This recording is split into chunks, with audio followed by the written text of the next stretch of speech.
Okay, hello, D4911 here. So, hopefully, you guys can hear me okay. I do apologise for starting a couple of minutes late. I was having a bit of, you know, I haven't streamed a lot this year, and it was just like a mad rush. I've forgotten how to do everything, but I think we're just about there. I think the stream's up and running properly, and I think you can all hear me okay. So if you can, please just write in the chat. Let me know if you guys can hear me okay. And once I know that everything's working, like the sound and that, then we shall continue. But welcome everyone to this. So for those of you who are new to the channel, this is sort of our our Christmas tradition here. We always fly over to Innsbruck in Austria for a Christmas special live stream. So yeah, me and Innsbruck have a bit of a history on this channel. So it'll be interesting to see what happens. Let's see. But welcome. We've got Oil Gang, we've got Bass, Stuff, Jetstream, and George. All good. OVN, Mike is good. Excellent. Thank you guys. Well, Merry Christmas. How y'all doing? How's everyone? You all ready for Christmas? While I wait for your answers, turn that down a tiny bit, I think. Yeah. Now, because I was doing a mad rush before the stream, I haven't really pre-flighted the aircraft yet, so I'm going to do that just now. What I'll do is I'll talk through my kind of pre-flight as well while I'm doing it, while I wait for you guys to kind of answer there in the chat and see how you're all getting on. So what we'll do is we'll jump into the overhead view here. So I've just got the aircraft powered on just now. We're running off ground power. And yeah, and I've just sort of set the load and the fuel amount and things like that. So now I'm just going to run through some of the initial pre-flight procedures and start getting the aircraft ready for our flight. So IRS mode selectors, get set to nav, PSU light is off, GPS light is off, service interphone's off, engine reversal lights are out, engine control lights are out, EECs are on, crew oxygen is there, passenger oxygen is guarded, landing gear lights are on, flight recorder switch is guarded, and then we'll check the oil and hydraulic quantities and pressures and bits and pieces. So oil quantity 9387. Might look a bit low, but if it was dangerously low, we'd have a little RF for refill kind of enunciator next to that, so that's okay as it is. Hydraulic quantity, I believe we need to check the systems page for that. And again, 91, 93, and again, if it was dangerously low, we'd have a little RF for refill there, but that's all good there. Right, next will be CDU stuff. Let's see, George, Merry Christmas, I'm good, thanks, excellent. Victor, welcome, how's it going? OVN, it's been a while since I caught one of these streams. It's been a while since I've done one of these streams, so don't worry, you haven't missed much. Stephen, welcome, how's it going? Let's see, Stephen, can't stay, you're at work, prepping for a busy Sunday of chefing. Have a good stream, have a good... No worries, Stephen. Thank you very much for dropping in anyway and popping in and saying hi. Hope you have a good Christmas, hope you have a good shift. I know that chefing isn't an easy job, so yeah, hope you have a good day, hope you have a good Christmas, and we will see you in the new year probably. P3D X-Plane or FSX. This is P3D. I believe this is P3D version 4.5 that I've got. I think it's version 4.5 that I've got. But yeah, this is P3D, and this is the PMDG 737 NGX we're going to be flying. Right, so get down onto the CDU.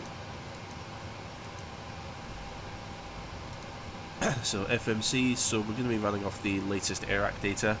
I've got myself a Navigraph subscription this year, so hopefully no more. Well, I say no more route issues and kind of route planning issues, but when I was trying to find a route from Simbrief, it was throwing up all sorts of errors, so we'll probably have to figure out a manual route from here. But anyway, so the ident is all okay there. POS init, position initialization, so we're at EGPE, my hometown airport, Inverness. What we're actually going to do to get the IRS position, we'll go into the next page, we'll grab a GPS coordinate here, throw it in there, and you see that kind of starts tuning everything up there. I guess I had the IRSs set to quick mode. Normally I play with the IRS alignment. Usually it takes 8 or 9 minutes, but I think since I installed this plane I haven't reset that option yet, but never mind. Excuse me, JJ, just ran out of fuel, San Francisco to Anchorage, 150 miles. Oof. That's why you need to do your pre-flight performance. Steven, cheers man, I'll try to catch the next one, make it soonish, please. I will. I've got plans for 2020. I know that this year I haven't really been all that active, all that much, but I do have plans for 2020. Some big plans. So hopefully, I was gonna try and almost showcase one of my top secret plans on this live stream, but things. I was just, as I said, I was just rushing a bit too much before the live stream, so didn't quite get everything straightened out as I wanted it. So just canned that idea, and I'm just doing a basic kind of bog standard live stream. Let's see, JJ FSX, need to learn the FMC. You can start it, menu, position, that's it. Don't know what the heck to do with it. Well, JJ, if you click up in the top corner there of the live stream, there should be a couple of cards, and one of them will take you to a tutorial series that I did on the PMDG 737, where it takes you through absolutely everything to do with this aircraft, from explaining what every switch and dial does, to going through the CDU pre-flight procedure, to flying and taxiing techniques and kind of what speeds to use and things like that. So if you're not 100% confident with this aircraft, I'd highly recommend that you check out that tutorial series. It's some of my latest and greatest work, so I think that would help you. So I just realised I probably should sort this out a little bit. There we go. That's probably a bit better. Maybe not. There we go. Right.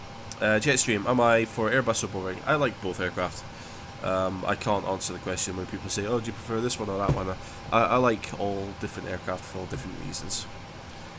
Right, right, so I've targeted a 10:30 Zulu takeoff, so I'm going to need to hurry up with this. Because the thing with Boeings is that you take a lot of pre-flight work, but once you're actually flying, there's not much to do. So, yeah, so I'm going to hurry up and get on with this, basically. So the route, so I'm going to be flying from EGPE to Lowy in Innsbruck. Flight number is DO019, so due for 2019.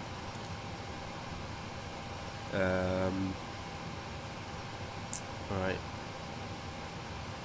Departure and arrival. So departure, we're going to have to listen to ATIS, and to do that we're going to have to listen to the crazy Active Sky Lady.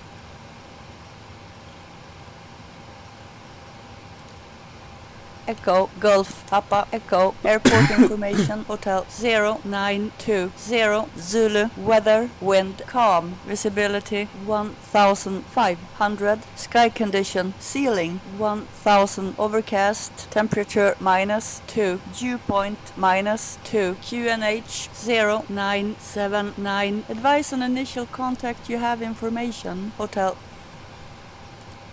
Okay. Nice and simple. So information hotel, winds are Echo. calm. Josh. So yeah. So unfortunately the visibility is quite bad, which is kind of true of real life actually. For anyone who's new to the channel, I do actually work at Inverness Airport, my hometown airport, and it's very susceptible to very bad fog. So this is, and actually when I woke up this morning and took a look over towards the airport, it looked like it was quite cloudy. So. Quite realistic, although 1,500 meters visibility will be fine for us to take off.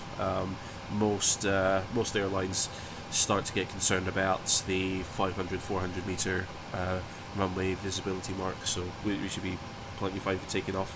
It's more of an issue for landing anyway, so taking off is fine. Right, so that was, what was I doing there? Alright, departure runway, so we'll keep it nice and quick. We'll just take off from runway 05, so that's only going to give us a taxi time of about 1 or 2 minutes. and we'll just take off straight away, and that also kind of positions us, because we're going to be flying southeast after we leave Inverness, so that kind of just gets us going in the right direction generally to begin with anyway. Let's see, my Baruba, hey do for Americas. Merry Christmas to you, Baruba, how you doing? Good to see you again. Right, departure runway. Now, because Inverness is a small airport, it doesn't have a SID or a departure procedure either, so we're not going to worry about that. We're going to go to routes, we're going to go to next page, and then I'm going to pull up my SimBrief routing on my second monitor here. I'm just going to type this in, and I'm pretty sure it's going to throw up some errors soon enough. So I'm going to go direct to Vadno, and then the airway UN 581 to ADN, which is Aberdeen, and then airway UP18 to the Nexus waypoints, and then November 96 to Rokan, and then 982 to Topper, and then we're going to go next page, and then it's going to be direct to Spy PY. Oh, okay. So, if you ever get this, the best thing to do is just to check your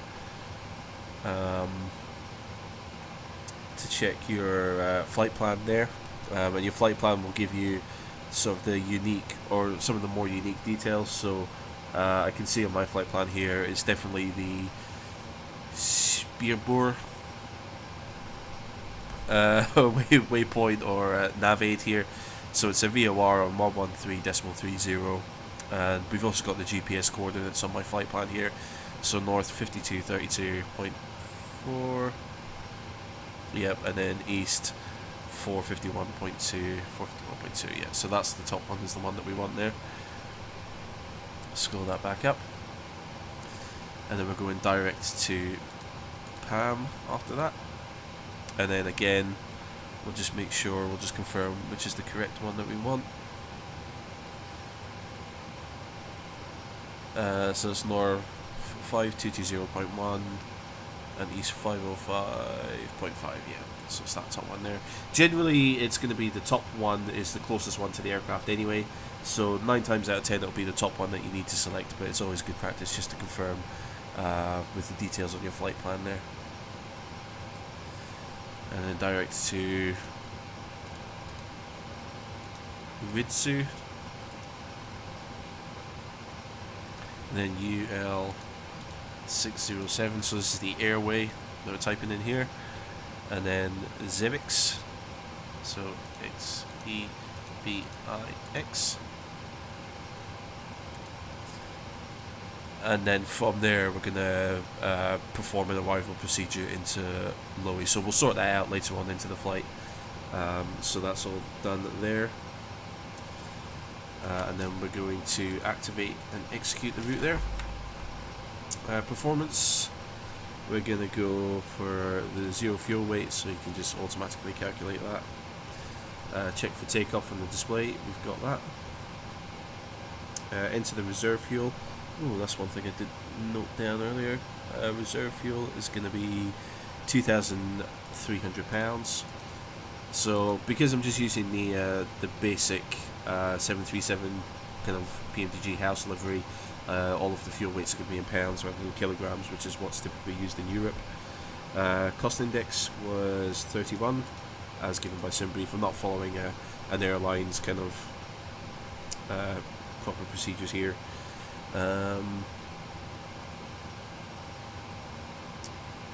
Interesting. So that's given me ideal cruising altitude of 3.5, but SimBrief gave me 3.7. So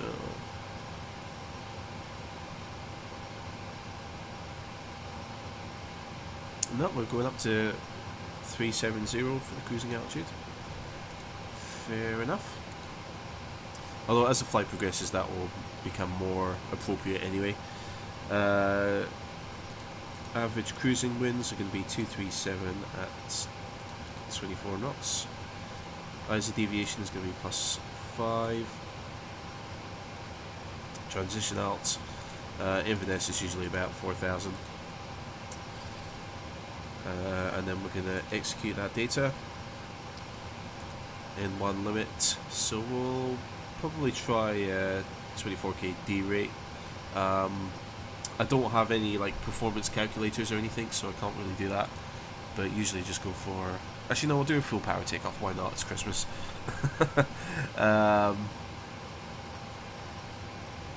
Yeah, and then we'll just do a full performance climb as well. Runway, winds are calm. Let's see.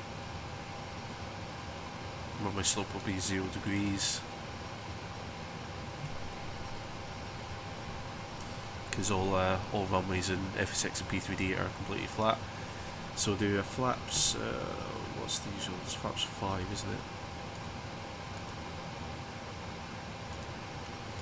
Calculate the trim there into the V speeds,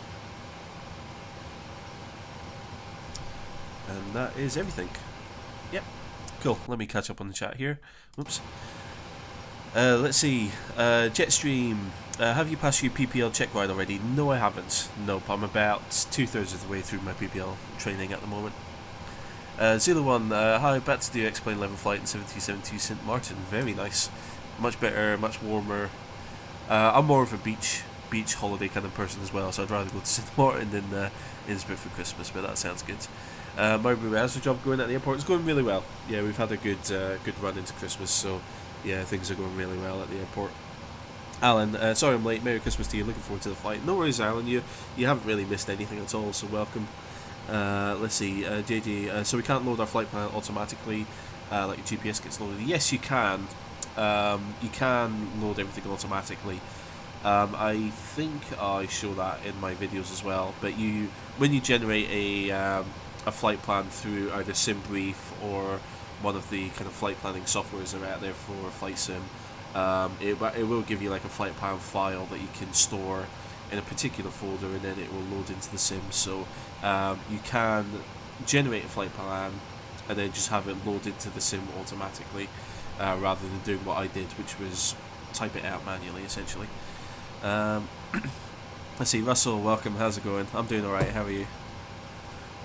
Ignited, you're okay, you're still in bed though. No worries.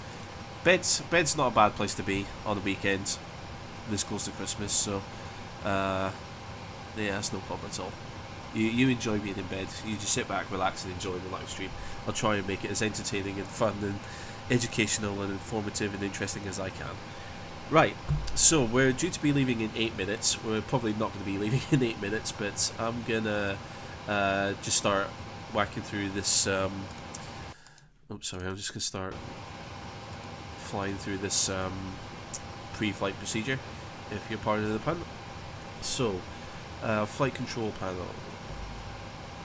So low pressure lights are on. Guards are closed, yaw damper can come on, the light should go off. Yep. Standby hydraulic lights, all of these are off. Yep, that's all good. Right, navigation, normal, auto. Fuel panel down here. So engine spar valve lights are on, yep, that's good. Filter bypass lights off, yep. Crossfeed selector, closed. We'll make sure that it does work. I saw real pilots do this on video once, so it's just a good way to test to make sure that the crossfeed selector works. Center fuel pump switches off, that's these two here, yep. Left and right fuel pump switches off, lights are on, that's good down there. Electrical panel. So, battery master switch is on and guarded. Cabin utility and in-flight entertainment switches are, yep, they're on. Whoops, there we go. Standby power switch, guard is closed, yep. Standby power light is off. Electrical meter lights, that's these up here, these are all off. Generator drive switches are guarded and lights are on, that's good. Bus transfer switch, guard is closed, yep. Transfer bus and source lights are off. Gen off bus lights are on, that's good. So next we need to start the APU. Shall I do the fire test for the APU before I start it? Do you guys want to see the fire test? Well, I'll do it. Technically speaking, I should do the fire test, but it's a live stream, it's interactive. I want to do what you guys want to see.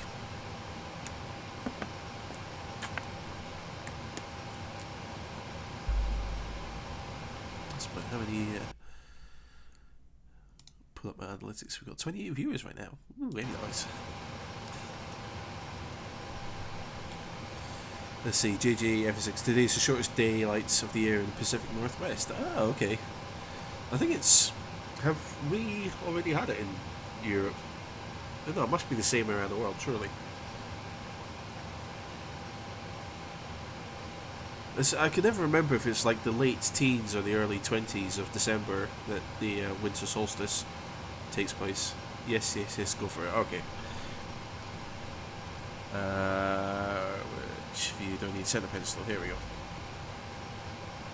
Right, so overheat detector switches. That's these up here, so these are normal and normal. Test switch, fault and up. Oops. Oh, I thought you could. You used to be able to click and drag off the switch and hold that position, but anyway. So fault light is on, APU det in up light is on, and I should be able to get a view at the.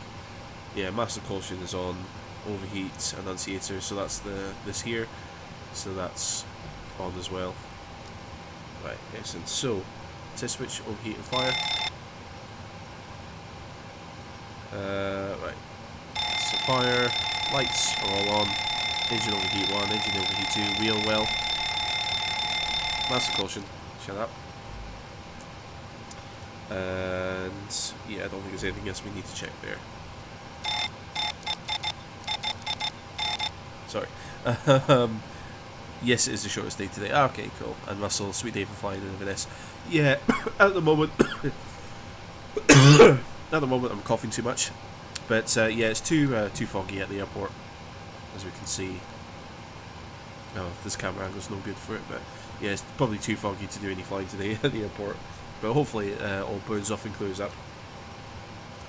Right, extinguish your fire test as well. We'll do that before we go. So just test, make sure we get 3 lights and 3 lights there.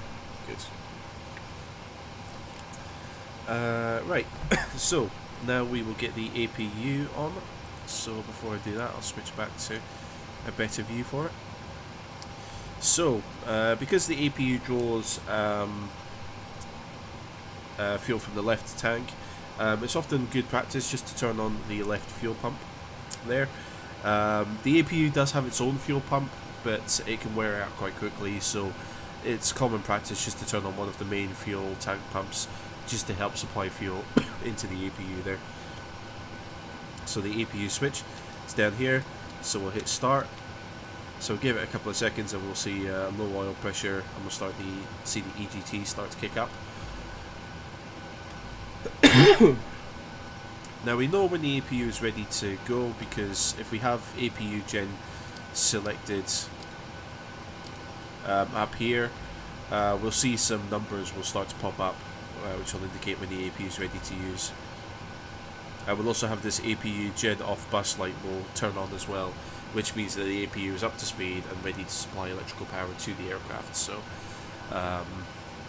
so that's how you can identify when everything's ready.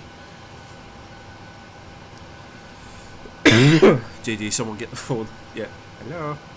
Yes, I'm going for a flight. Anyway, Russell, glorious and forest. It always is. It always is much better down the coast, apart from you know, on days like today. There we go. So you can see we've got numbers up here.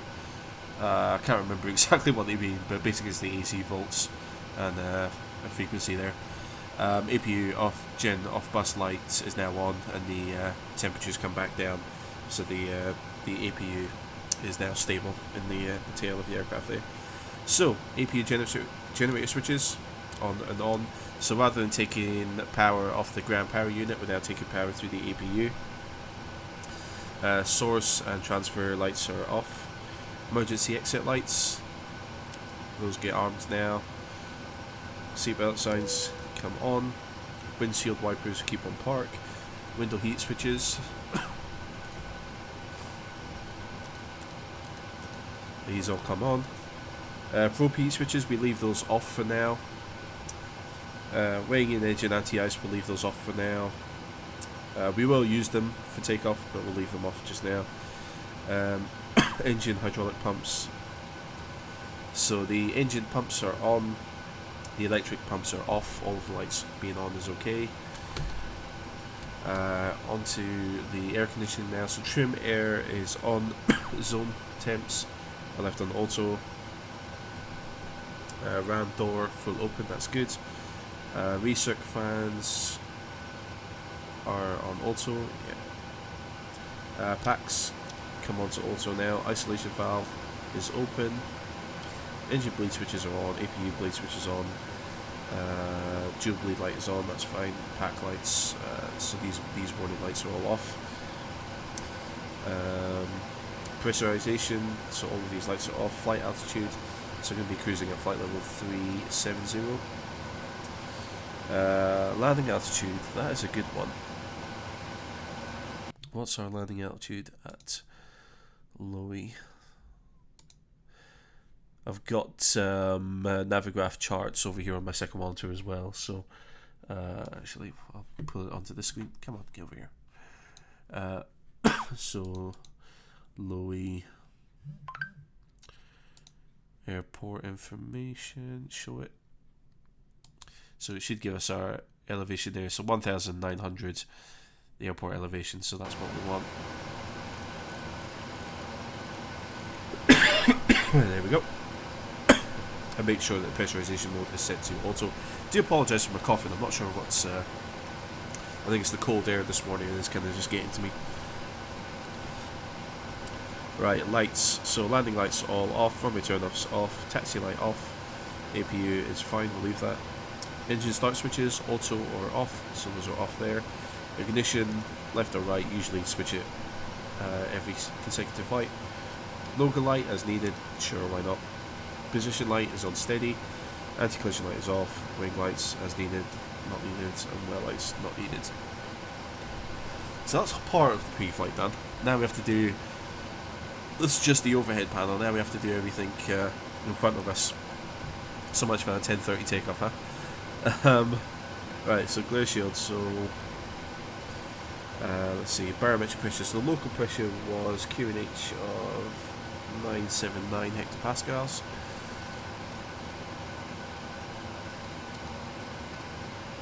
Oops, that's the minimums, doing that completely wrong.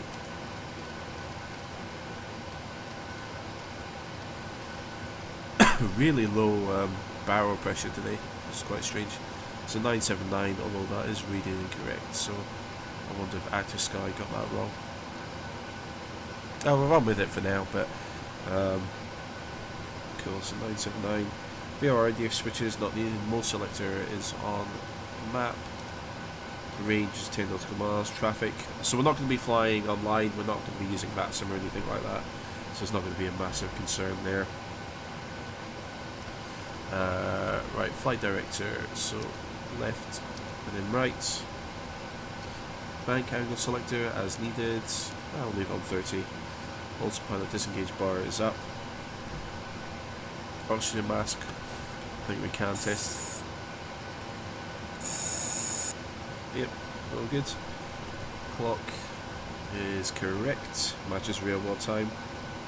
Nose wheel steering is guarded. Display selectors on normal. Let's see, lights here. Those are all working.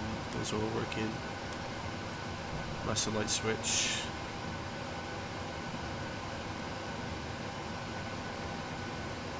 Yeah, I think pretty much everything. I can't imagine there ever being a time when one of the light bulbs in the sim would fail, but you never know. Right, forward panels. So primary flight display, landscape to blank, FD displayed, yep, standby instruments are set correctly, although hectopascals there. M1 reference is on auto, speed reference is on auto, fuel flow switch, reset, and then leave it on rate. Auto brake selector, eject the takeoff, landing gear lever down, 3 green lights, ground proximity warning is all guarded. In-up light is out, speed brake lever is down, so that's up, down. Thrust is at idle, flaps lever is up, indicator is up.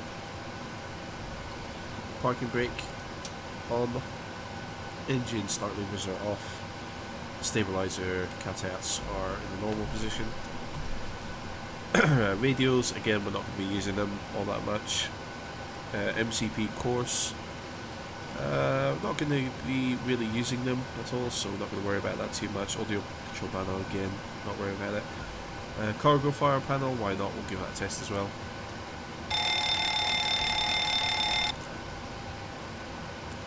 Yeah, that's all working. Weather radar is set up. It's usually set up automatically. The HUD. Yeah, let's use the HUD today. So usually you would set that up for the return, but I'm not going to do that. Transponder, we'll go for my usual 737 there. Right, and then that's everything. That's pre-flight done, finally. Jeez. Right. Let's see, Latvian, welcome. Doof, watched your 737 tutorials, it really helped you, thanks. No problem at all, Latvian, thank you very much for watching the videos. Alan, you need a couple of whiskies for your cough. Won't make it better, but you won't notice it as much. Well, unfortunately I don't have any whiskey, but there may be a bottle of Baileys that I might crack open later on. Latvian, is this P3D or F6? This is P3D. And Duke Minecrafter, welcome, how's it going? Good to see you back. Sorry you missed the start. Honestly, Duke, you haven't missed much. You never miss much at the start of these live streams. It's just me fumbling through pre-flight checks and things like that. Anyway, we are almost, it is almost time for us to depart. So I'm going to, what I'm going to do is I'm going to blank out the HUDs there. So we can see clearly for taxi and things like that. And then I'll bring it back for takeoff. So, what we'll do now is we will go to the menu. We'll go FS actions, ground connections. So we're going to remove the ground power. We're going to close the door. Why not? We'll take the chocks away as well. Okay, so back to the FMCs. So the takeoff ref page. M1 reference, check the M1 bugs, so we've got 95.5, so that's going to be a takeoff power. Auto throttle alarm switch gets armed. Airspeed, we'll set our V2 speed, so that's 150. Heading is going to be runway heading to begin with, which was 054. Altitude, we're just going to climb straight up to cruising altitude. Again, we're not flying. Inverness doesn't have a departure procedure. And we're not flying online or with any ATC involvement, so we'll do that. LNAV, VNAV. Sometimes they won't arm on the ground, that's fine, I'm not going to worry about it, we'll just arm when it goes off the takeoff once we're on our climb out there. Right, conduct taxi and takeoff briefing. There really isn't anything to conduct, we're just going to do a U-turn and the runway is going to be straight ahead of us basically. Exterior doors, verify that they're all closed, which they are, then the door lights are open there. Flight deck windows closed and locked, yep, they're all good. And then now we would contact ETC for push and start. At Inverness we don't push back, so we're just going to start the engines and go. Let's see. Oh, hello, what have I missed here? JJ, fuel briefs that you need 36,000, loaded it. That'll be enough, guess not. Oh, okay. And Mir, welcome, how are you? I'm doing good, Mir, how are you? Russell, thank you very much. Get some nice business for the EGP crew. See you Christmas Eve, and yes, I will be in Russell, so I'll see you then, and I will certainly get some biscuits in for the crew as well. Although we're like all engorged on chocolates at the moment. Let's see. Ignited, use, explain, Rob, Shepherd, Schrater, how are you doing? Squawk 6177, not above 2000 till coordinate. Oh, fine then. Where am I?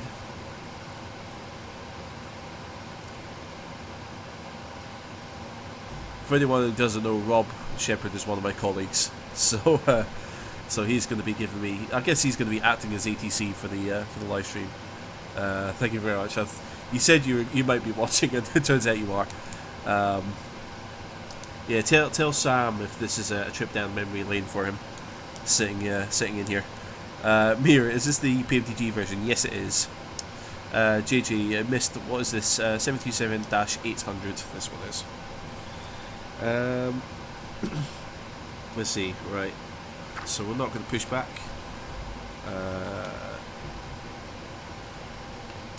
So we're going to get secondary engine indications down here. We're going to go packs off there, so we have all of the bleed air available for start. So we're going to do engine 2, then engine 1. So engine 2 starts, which comes to ground. You'll start to see there'll be some movement on the N2 here. And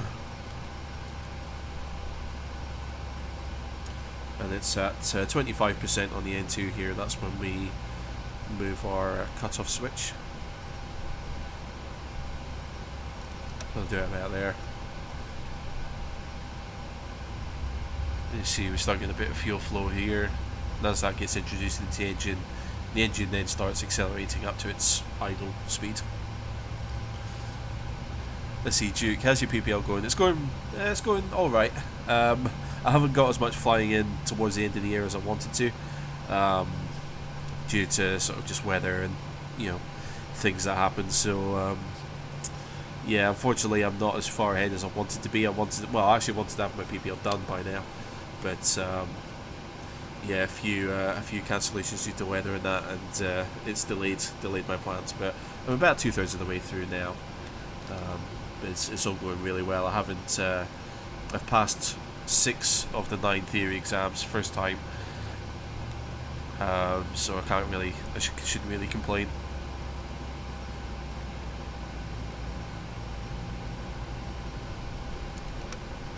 So engine 1 is now motoring, getting the fuel flow in. You might not be able to hear it on the stream because the sound's down a little bit, but you can also usually when you see the fuel flow start, that's when you start getting that kind of deep booming sound coming out of the engine, which is the fuel flow going in and being introduced. You can see we're just going to wait for the engine just to accelerate up to its idle speed there.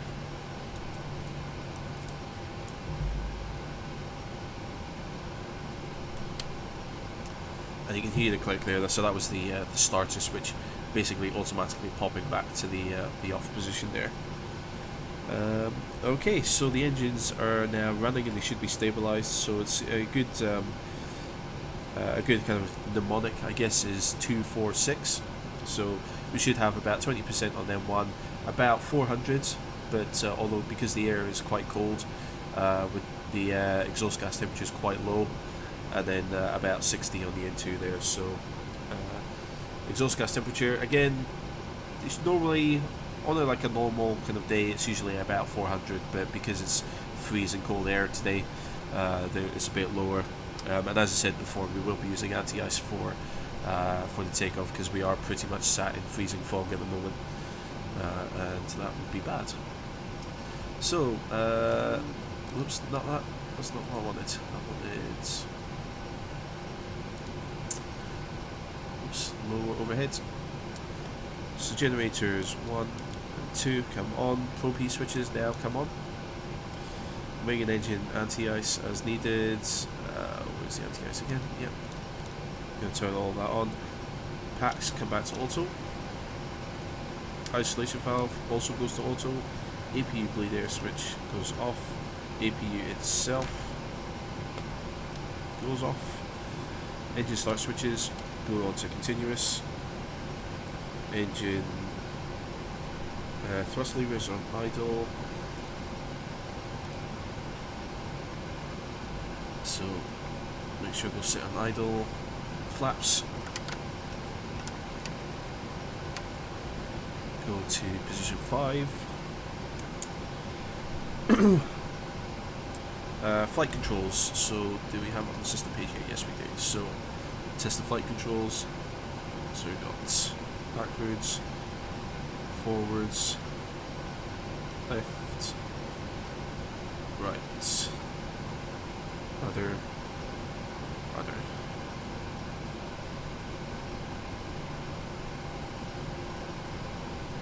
Check all the borders there as well. That's all good. Transponder, we'll leave on standby for now. Annunciator recall. Fuel, got a warning there because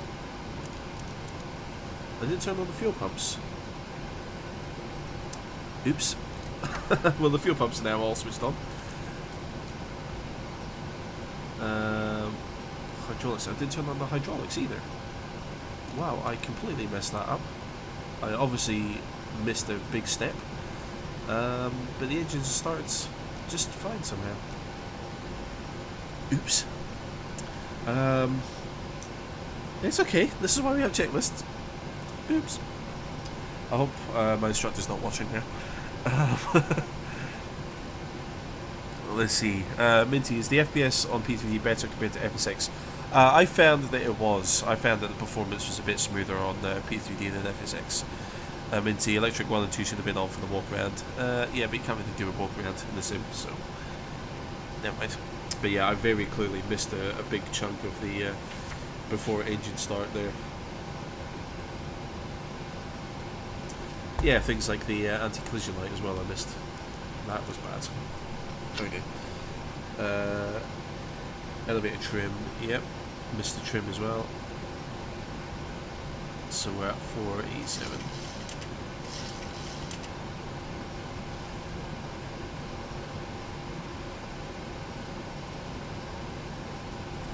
Well, that was a big faux pas, wasn't it? Okay, that's everything done, so we're now ready for taxi. So this is where we would call air traffic control for taxi. Once it's approved, usually put the taxi light on there. Breaks off. Actually, this gives us a bit of time as well for the engines to warm up. So I'm not too worried about having the engines just sat and running. Gives them time to warm up. Gives the also gives the blade air a chance to get into the engine, nacelles and the wings as well, to hopefully melt off any ice that's there.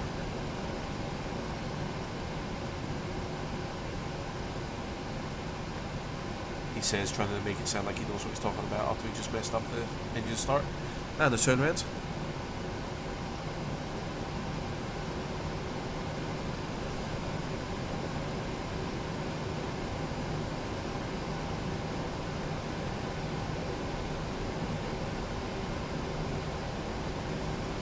So for anyone who's wondering, this rendition of Inverness Airport that I've got here is by a company called Sim720, who've done a really good job with this kind of version of Inverness, and I would highly recommend that you check out their products. They do have a Christmas sale on as well, so it's sim720.com, I think is their website.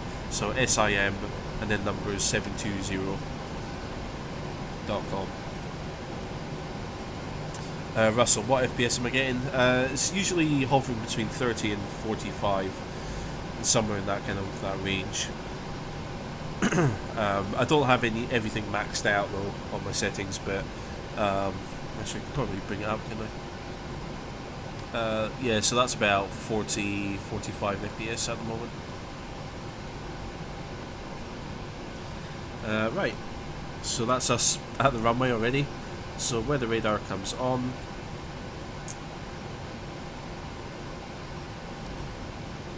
so flaps set for 5, LE flaps extended, also good there.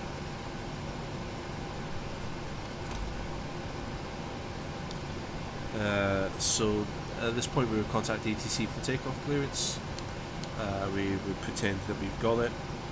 So set transponder on. And we go and we line up.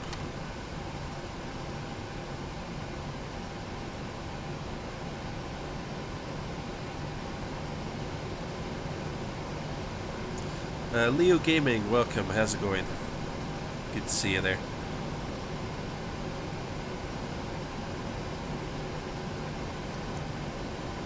So I am aware that there's nothing on the HUD right now, but I will change that in a moment.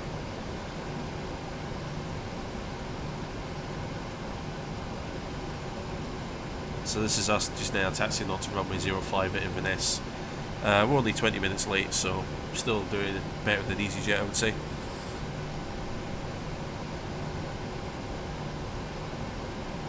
Let's see, Russell, not too shabby machines, a volcano running X-Plane 37. Yeah, I think,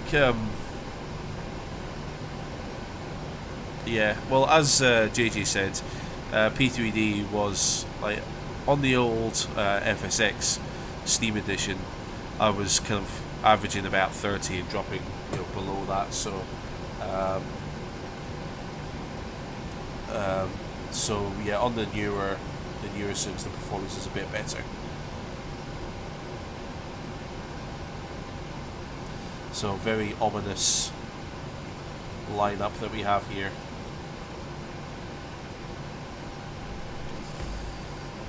So we're gonna go fixed landing lights come on. Gonna unclear the HUDs there.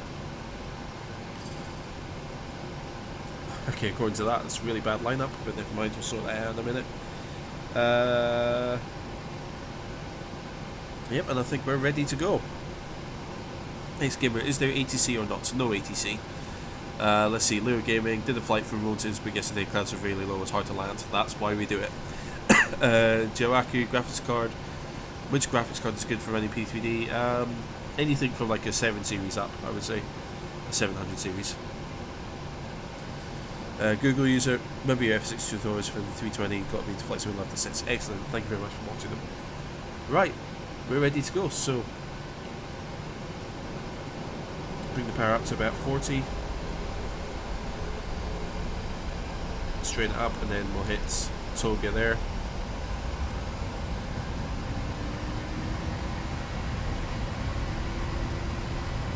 And we're rolling. Airspeed's alive.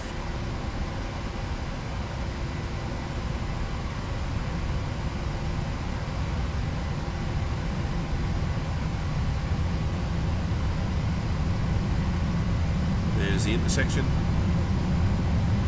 V1. V1. Rotate. V2.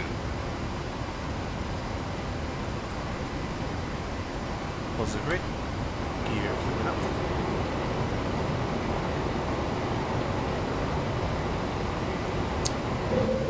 So, I'll talk about this.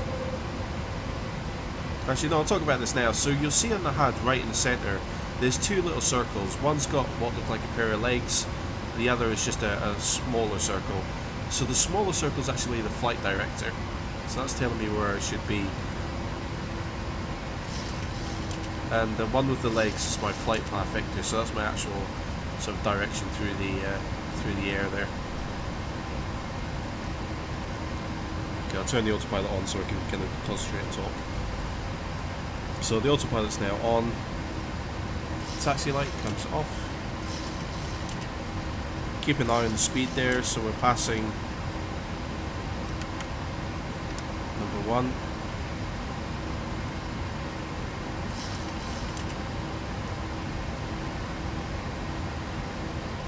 So we've now got flap set to 1. You can see now that we're doing a right hand turn, so that's just to get ourselves back onto that flight path as we head out towards Aberdeen.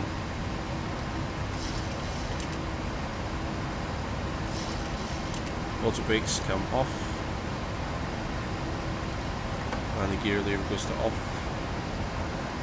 We're going to keep the anti-ice and engine start switches to continuous while we come through the cloud here, and the fog. Once we break free of it, then we'll start. We'll give it a couple of minutes to turn everything off, and then.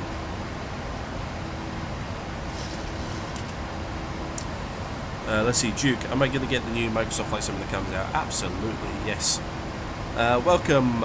Sorry, I don't know how to pronounce your Arabic name there. Hello, Captain. Happy flying. Welcome, welcome, and thank you very much for coming along.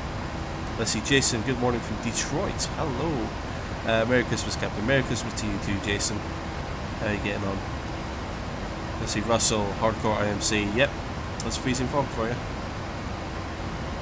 Right, so flaps come up all the way now.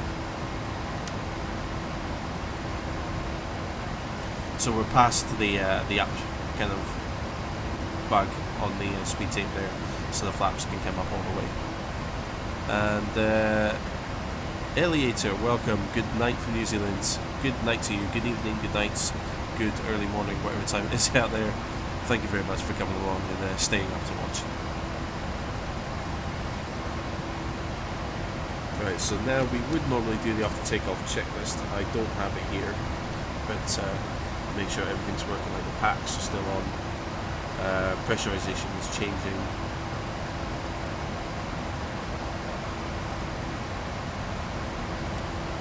Well, should be okay there.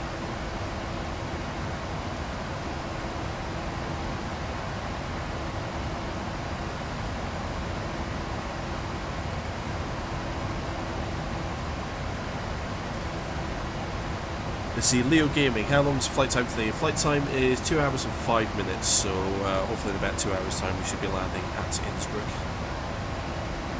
Hopefully. Pending any simulator crashes or anything crazy like that. Right, so we're now above transition altitude, so we'll standard pressure.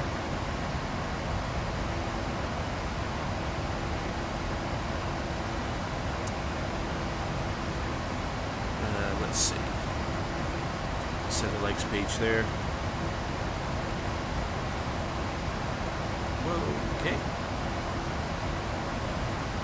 We do have a master caution fuel, so that I suspect, yeah. So we did have a master caution there. It's basically I had a tiny bit of fuel in my center tanks. That's already been used up through this initial part of the climb, so that's why that that warning came up there. Fixed landing lights can come up, logo light can go, all the other lights are there. So we're now clear of the cloud. Doesn't look like we'll be flying through any more clouds, so we're going to turn the anti-ice off.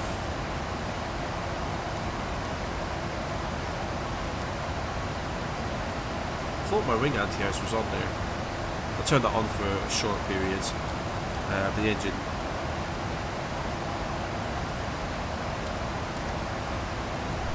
Do I leave those on continuous? Yeah, I do leave those on continuous, never mind. Yeah, I'll turn the wing anti-ice on for a little bit. Just to make sure we burn off anything that might have developed. And then we will get rid of that.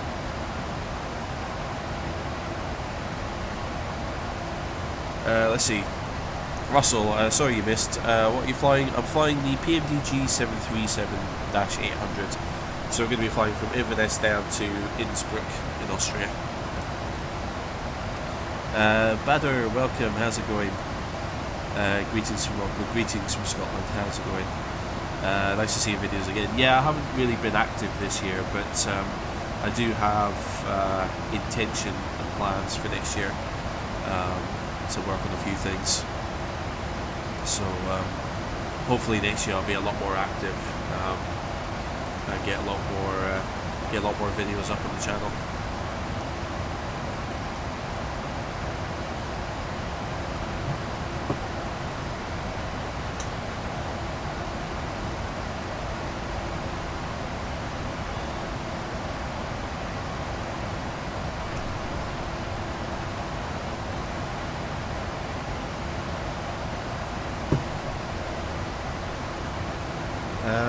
Yeah, so there's not really much to do now.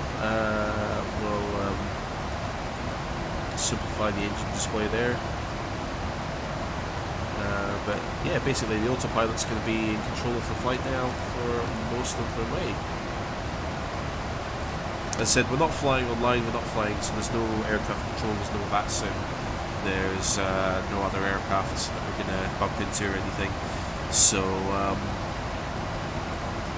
yeah, so we're just going to chill out, relax, have a nice, calm, uneventful live stream. ITS goes away there. No lights apart from the ones which are expected. It's all good. It's all good. Let's see. Dishant, welcome. Thanks to you, I can fly the PMDG. Merry Christmas. No worries, Dishant. Merry Christmas to you too. Or happy holidays if you don't celebrate Christmas specifically. Let's see, either Russian or Ukrainian name. Glad to see you. It's been quite a while. Still with F6SE.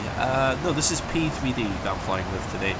But yes, it has been a while since I've done a live stream. Well, welcome to the live stream, regardless. Badder, saw your tiny flying school. It's very interesting. We're not so tiny. We're doing quite well. We've got a good number of students. So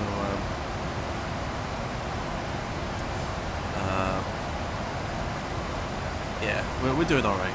We're doing good. We had a good run into Christmas as well, selling things like trial flying lessons and trial flight experiences. So so yeah, we're looking like it's going to be. Hopefully, we're going to have a good 2020 next year. Kelly, you mentioned some big plans for 2020 earlier. What are they? Well, I'm going to continue. I want to get the rest of my virtual to reality, so my little vlog series done. The problem is that I want to put a bit more time and effort. I don't want it just to be like me recording footage and then just throw that out there. I feel like I want to kind of do a bit more. I need to record extra footage and do a bit more explaining. Because I'm still, believe it or not, I'm still quite self-conscious about recording in public, and I don't want to kind of make other people around me uncomfortable by recording in public as well. So I haven't got too much footage of me doing lessons and flying. The other challenge I've got is that because it's technically illegal to record any ATC communication in the UK, obviously I don't want to do that to jeopardise my YouTube channel. I don't want to do that to jeopardise the flying school that I work for as well. So not having the ATC communications during lesson, or not having any intercom, so me speaking with my instructor and having little tidbits of what my instructors are telling me and the conversations that we're having in flight, also makes it a bit more. I think that makes it less interesting as well. So it's trying to think of a way to structure the videos to make them still informative without having that kind of insight into it as well. So I'm going to work on that. I am still working on someone contacted me months and months ago now about a potential collaboration. So I'm doing some video work for them, very, very slowly, but I am getting around doing it. So there could be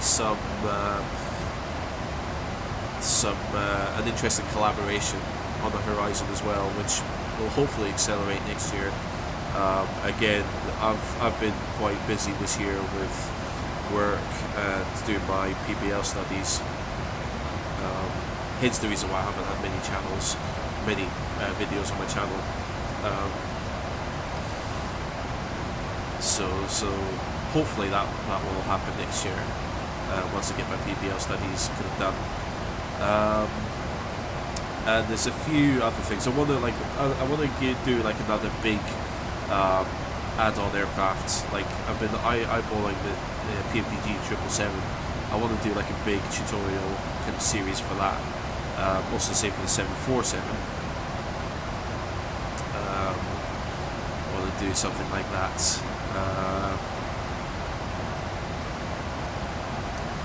And there's one other series that I don't want to mention just yet, but there's another big series that I want to look into, which will kind of harken back to, it'll have the same kind of feeling that what started with the like what I started my channel with. So there's another potential kind of new series that will start on the channel. So yeah, I've got all these ideas and I've got all these kind of desires to do things. Reality is I'll probably end up doing one thing and that's it. But we'll see. There's a few things. And obviously as well, what with the new Microsoft Flight Sim dropping next year, that'll be a big thing as well. And I'd very much like to be at the front line of that when it's released, or as it's getting close to release. But yeah, we'll see. I'm not hopeful because I wasn't contacted about going over to Redmond for their initial kind of community event. I have been in touch with someone from Microsoft, and they said that they will consider me for future events. Whether that's just a nice way of palming me off, I don't know. But I guess we'll see. Let's see. Russell just got a Tallest 319 first Airbus, finding it weird. You like boring more. Yeah, the Airbus is. You feel more disengaged when you're flying an Airbus. I think it's the best way to describe it.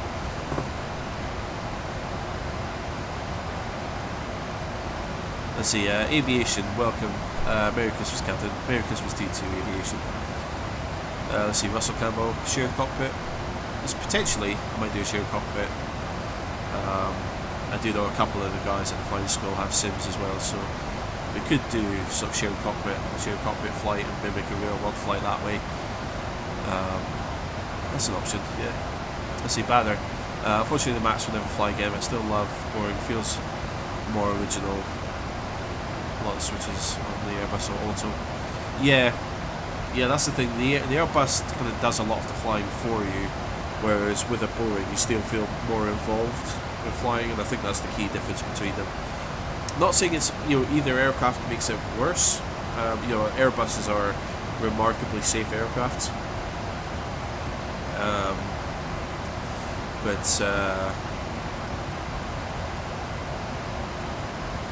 Yeah, they're just different approaches to designing and building an aircraft, and they have like No, I still wouldn't say that one is better than the other. Boeing certainly feel more involved, but Airbuses take a lot of workload off the pilot, which ultimately keeps their pilots in better condition. So, the pilots are not stressing about missing a switch or anything. Let's see, Banner, what about the quality wings? Yeah, I'd like to look at the quality wings as well at some point.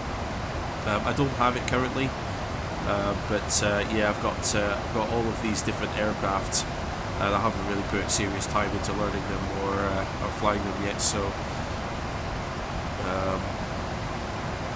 I want to kind of do that before I start buying more aircraft. I say, but as soon as I see that something's on sale, then I'll probably buy it. I'll get around to it, obviously. Let's see, Alan, life keeps us all busy. I appreciate your videos and giving up the time to stream. Oh, thank you, Alan. Can't let you do that, especially this time of year. No worries. Yeah, I mean, yeah, work again. I'm quite fortunate that the company that I work for is brilliant, and it's the first place I've worked where I want to do more work. Most other jobs that I've had, it's just like, oh, it's at 5:30, right? I'm off. See you, bye. But working at Highland Aviation now, it's a company and it's a group of people where it's just like, no, I've got this loose end and I want to make sure it's done before I go, sort of thing. So I'm very, very, very fortunate to have a job that I really like doing, and working with a group of people who I really like working with. And obviously then, if you're staying late every now and then, I come home and I'm kind of tired. Working in operations, it's a fairly mentally demanding job, because you have to it's not difficult, but you've got such a wide scope of things that you have to keep an eye on, and that's what makes it challenging. Is kind of like one minute you'll be taking a phone call from a customer to book a flight, the next minute you'll have an instructor come in and say, oh, this aircraft is making a funny noise, can you take it offline and call the engineers? And then you have to then call the engineers, and then as you're trying to speak to the engineers, another phone call comes in, and then another flight lands with a customer who wants to now pay for their flight, and then the engineers have to take the broken aircraft away, and then by that time you've got an aircraft who's visiting that you have to go out and do baggage handling for. So all of those jobs individually are not that difficult, but it's just such a wide range of things that you have to do, that you're constantly like switching from one thing to another, and that's what makes it a bit of a, that's what makes it quite a challenging role, and it's something that I enjoy. I like having that sort of constantly on your toes, but by the end of the day, you know, you are kind of mentally exhausted, and you don't really have the motivation and the oomph to then go and spend like 5, 6, 7 hours, you know, recording and then editing a video and things like that. So hopefully next year, because the other thing this year as well is a lot of my free time has been taken up doing my real world PPL study and doing my theory study, and I'm kind of angling as well to become a flight instructor in the future one day. So it's not a case of, right, I'll read the book, pass the exam and then forget about it. Like, I want to learn the theory and really kind of keep the theory in my mind if I'm then going to make a step up to becoming a real world instructor one day. So so I want to like learn things now, but I want to learn them right, you know, in the hope that one day that opportunity arises in the future. Anyway, sorry, that was a bit of a ramble there. Marshall, welcome. Hello sir, how's it going? It's going very well, Marshall. How are you? I hope you are keeping well.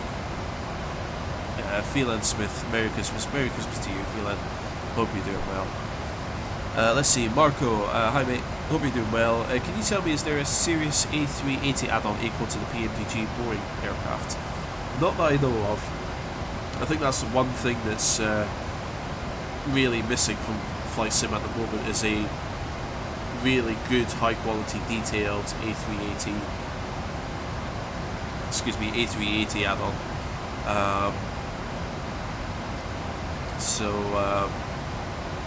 Yeah, I don't think so. There's nothing that's really kind of stands out at the moment.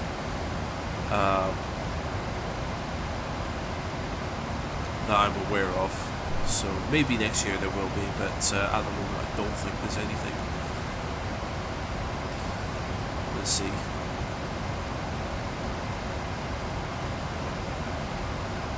JJ, with the Max, they moved the engines up to make them fit, made it not aerodynamic, kosher, tried to compensate with software, how stupid.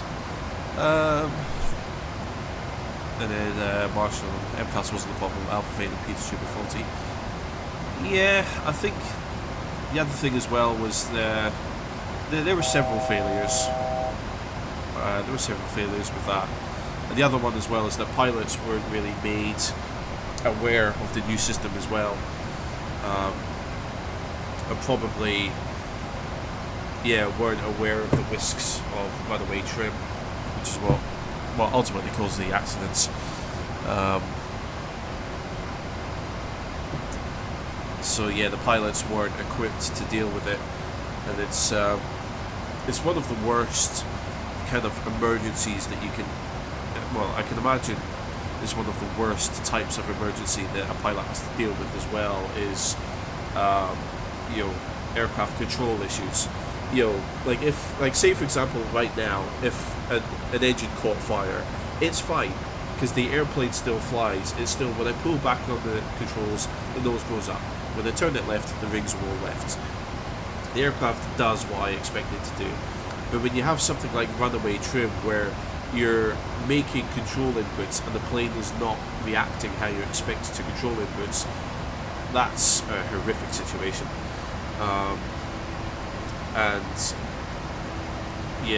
I mean, I don't care if you're the most well-drilled pilot, even the adrenaline in that moment will make you panic, and make you miss certain things.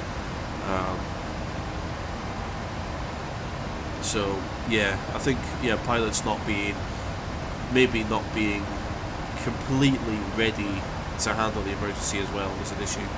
I'm not saying like the engine design and the MCAS system and the hardware wasn't at fault as well. There's just a multitude of things which contributed to those two accidents, sadly. Let's see, Russell, being polite all day is exhausting. It can be. It depends who you're being polite to. Jaruku, will I do my instrument rating afterwards? Possibly. I'll need to look at, because given my colour deficiency and the restriction of my medical, I'll need to look at what ratings I can and can't do with that. I'd like to do my instrument rating, whether I legally can or can't, I'll need to look at in the future.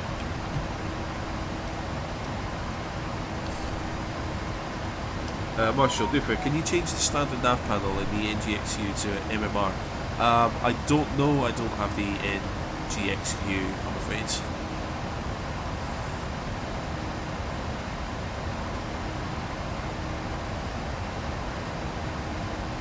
Let's see, crafting methods. Hey, been a while, dude. Do a barrel roll. Nope. Ever play Star Citizen? Nope. Trying to put screens as a lazy boy chair. Do some cargo hauling. Yeah, nice. No, I'm intrigued by Star Citizen, but I don't want to commit to it until it's a much more fleshed out, kind of finalised product.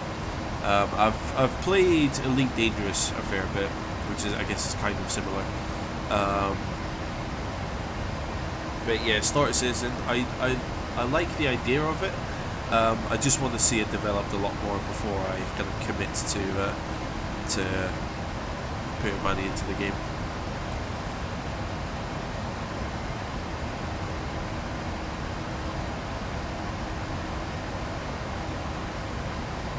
Let's see, Marco, thank you so much. No problem at all, Marco. Any other questions, please do ask away. Bader, doing circuits like you told us on YouTube using the heading knob, and amazing circuits he did. Ah, nice, good. It was actually, I think it was Frugal Sim that I saw that little tip off, where you can use the heading bug just to kind of help you around the circuit. So don't thank me, thank Frugal Sim. Marshall, I thought this was the NGXU. Oh no, this is the whatever 737 came before the NGXU. Yeah, I've heard a lot of people say a lot of good things about the NGXU. I don't know. I've just heavily invested in buying aircraft from P3D, and then Microsoft went and announced FS 2020, so it's just like, oh come on. Because I had the 737 and 747 for FSX, and then when I decided to upgrade to P3D, I then bought the, recently when PMDG had their sale, I bought the 74, 777, 73 to kind of like upgrade everything to P3D, and then like a couple of months later, Microsoft went, oh, guess what, we're coming back. It's just like, oh no, you just spent so much money. So yeah, I can't bring myself to buy the NGXU at the moment. Let's see, Crafty, weather effects and storms and things now. Ah, okay. Marshall is an X-Plane user. Ah, good stuff. Speaking of 73s, I do have the Zebo mod for X-Plane, and I love it. I do love it. I just wanted to use P3D today so I could make use of the HUD for a change. Crafting method, great day for flying. And any weather or anything up ahead? Not really. I don't know what the weather's like at Innsbruck. I'm expecting it to be bad, which is part of the appeal of going there. But yeah, nothing certainly in the cruise phase of flight that I'm expecting or am aware of. Actually, speaking of Innsbruck, let's take a look at the METAR to see how it's looking.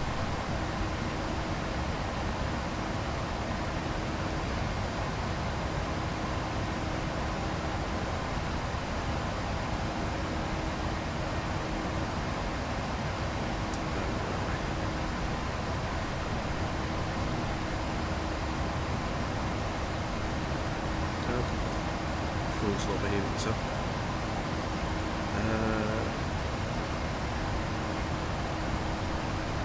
The way bits are.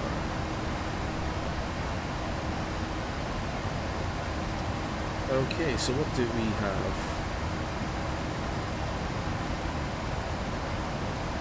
So Lowy, winds are variable at 2 knots, good, so that's currently leading us into... I want to do the tricky approach if possible, so winds are currently variable at 2 knots.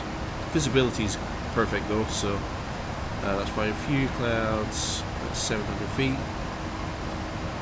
Scatter clouds at 1000. Temperature 5, dew point 3. How can it be warmer in Innsbruck than it is in Inverness? 5 degrees, dew point 3, QNH 902 hectopascals. No significant changes expected. How is it hotter in the Alps than it is in Inverness? I do not get that. Marshall, Zebra mod is so good. Yes, it is. I agree. JJFSX, I think 2020 had anything to do with FSW going belly up. Maybe, because I remember Flight Sim World, they were developing, they were promising updates, and, you know, yes, I slated FSW and Dovetail Games when they first released FSW into early access, but they were just about starting to gain traction, I think. Like, one of the last things that they developed were like interactive checklists, which is perfect. That's exactly what Flight Sim FSX needed, were like interactive checklists that you would either highlight what you needed to click on, or would, you know, like if you've seen my tutorial videos, you see how I have like my checklist grayed out, and then as I go through each step I like highlight them in green. It was like that built into the sim was just like, that's perfect. I wish if I knew how to code in XML and code panels and stuff, I would have done that myself. So they were starting to introduce these new features, which is something that flight sims need. And then all of a sudden it just stopped, and there was no real explanation as to why. And now, knowing that Microsoft are releasing 2020, and Microsoft kind of got the FSX kind of IP, the intellectual property, back off of Dovetail, I do wonder if that was the catalyst for everything. If Microsoft got in touch with Dovetail and said, right, we're taking FSX back, stop what you're doing with it, just stop, we're going to take everything back, because we've got a project that we're working on. So, and I've seen something similar in the past as well, actually. There was a company, I can't remember what they were called back in the day, but there was a guy developing a modern remake of Duke Nukem 3D, and Duke Nukem 3D was one of my favourite games as a child. Yes, I was underage when I was playing it, but that's not the point here. And he was taking Duke Nukem 3D and remaking it in like Unreal Engine 3, I think it was at the time. And his initial work was incredible. Like, for one guy working on a project that he's passionate on, and like the work that he was doing was incredible, and he was remaking the first level and things like that, and they looked great. And then he got a couple of people interested, and some other like passionate developers all got interested and started helping out as well. And they developed a few levels, they developed weapons, they developed the sounds, they developed music for it. And it was going to be called like something like Duke Nukem 3D Reloaded or something. And the work was such high quality that they took it to Gearbox Software, who had bought the intellectual property, basically bought the rights to the Duke Nukem name. And at that time, Duke Nukem Forever, the fourth Duke Nukem game, was being kind of finished by Gearbox. And then this like small group of developers took the remake to Gearbox and said, like, this is what we're working on.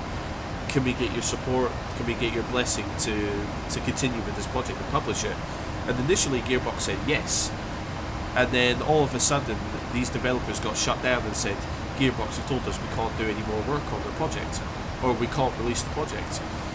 And there was a lot of suspicion and a lot of there's a conspiracy that Gearbox were looking at these small group of developers thinking, oh crap, we're about to release Duke Nukem Forever, or the project we've been working on, and these guys have got a better product, but we've got all of the rights to the Duke Nukem name, so we're just going to shut these guys down and release our product and show everyone our product. So I wonder if something similar happened with Microsoft and Dovetail Games. It makes sense to me. I don't know for certain if that's what happened, but I could see that. I can see that being the case, rather than Dovetail Games just turning around and going, "I'll forget it. Let's just close the project." So yeah, I don't know. Anyway, sorry, I've got a lot of comments to catch up on here. Badder, Doofin, do you like IFR or VFR? All pilots talk about VFR. I like both. Yeah, VFR you're typically a lot closer to the ground and you're using like references on the ground. IFR is this sort of stuff where you're flying primarily based on your instruments, because you can't really look down on the ground and see, oh right, well where am I just now? Oh, I can't see a river or a town that I recognise, I just see water. So I know that I'm over the North Sea, but I don't have any like references to pinpoint exactly where I am on the ground, so that's technically IFR that I'm doing.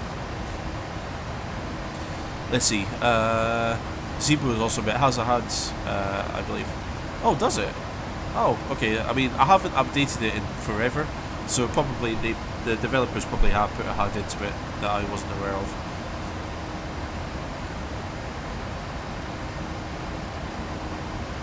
Let's see, JJ, why not install Anti-Skynex X-Gauge shows my tower for current location and destination? Because I'm silly, I guess. NetRaxer, welcome. Long time no see, good to see you back. Yeah, likewise, NetRaxer. Yeah, it's been a while since I've done a live stream, so it's good to be back.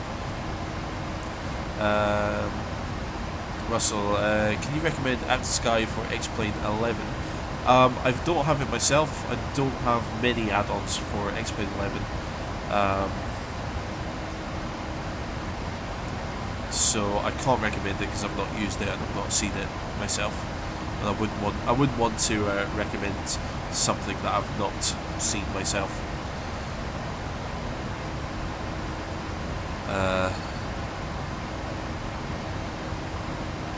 Let's see. Marco, just one more question. Sometimes when I make a flight plan in SimBrief, it gives you top of climb altitude smaller than your actual highest altitude from the flight plan. I'd like to know why. What's probably happening is your flight plan, if you're on a flight which is long enough, you are probably given an initial cruising altitude, and then your flight plan will probably ask you to climb to a higher altitude. Basically, commercial aircraft, jet aircraft, are more efficient the higher they fly. However, that performance is offset by how much the aircraft weighs. So there is like an ideal altitude depending on the weight of the aircraft that you can fly at.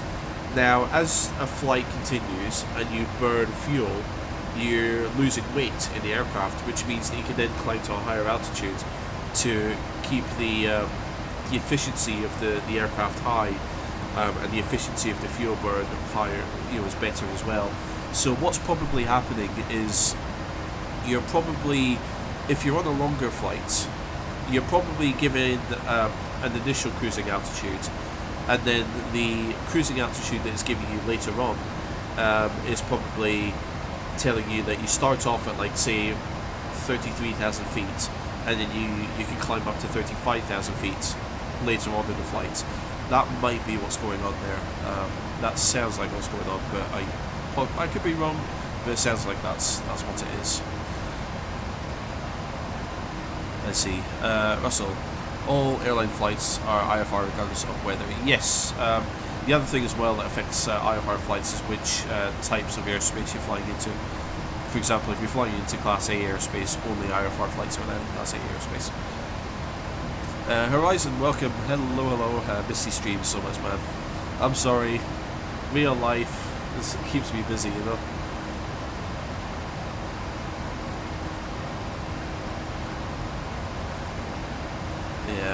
Yeah, real life's been kind of keeping me busy so far this year.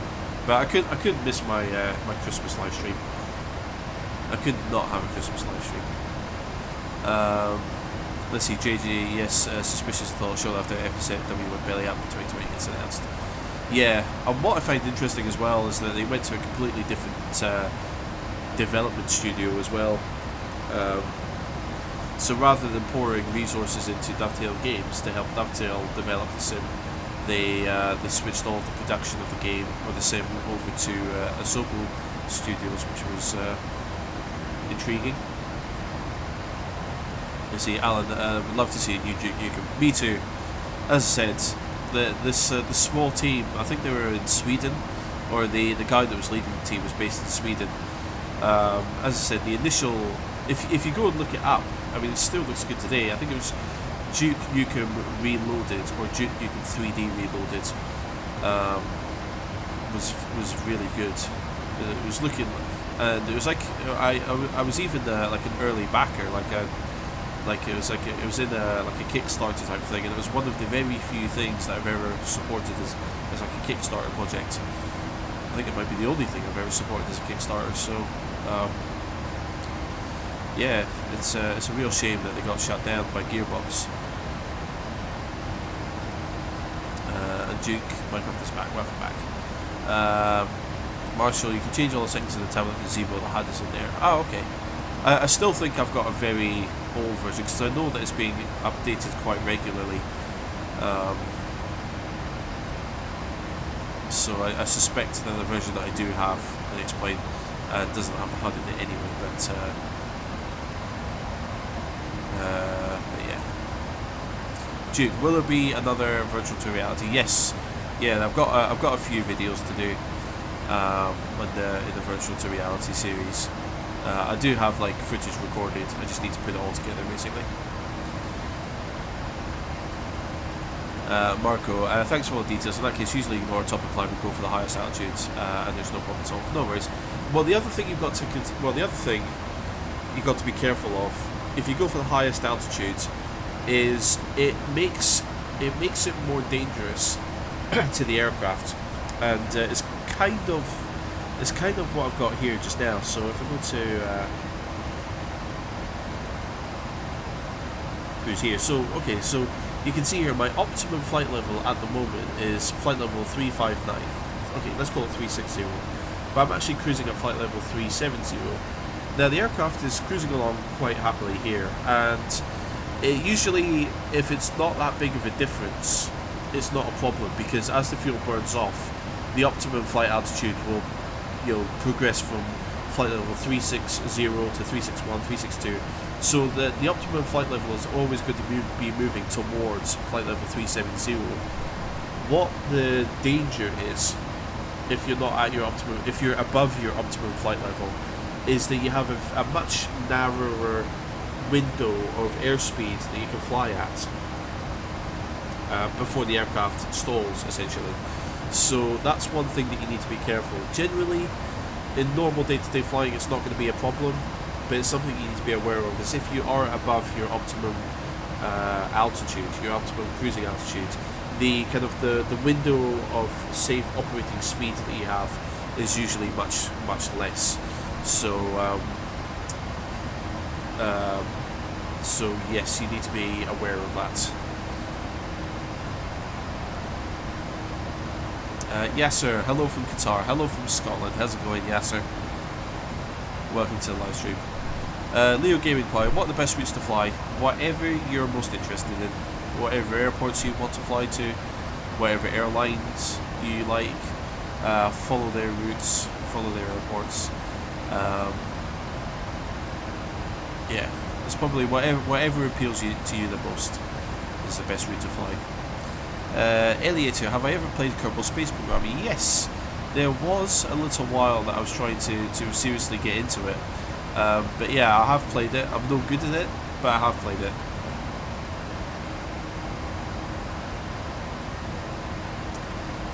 Let's see. Russell, is Lazo back on yet? Yes, it's going to be flying between now and New Year. It was taken offline to resolve some of like the minor defects, but it's going to be online now until New Year, and then it's going to be offline again after New Year for its annual check.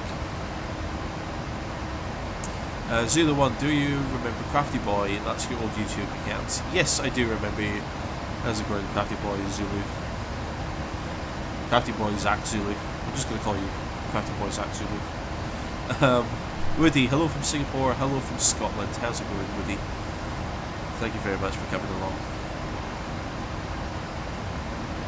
Right, so we are progressing nicely. So we're due to land in Lowy at 12:54 Zulu, so just over about an hour and 20 minutes. So it's not doing too bad.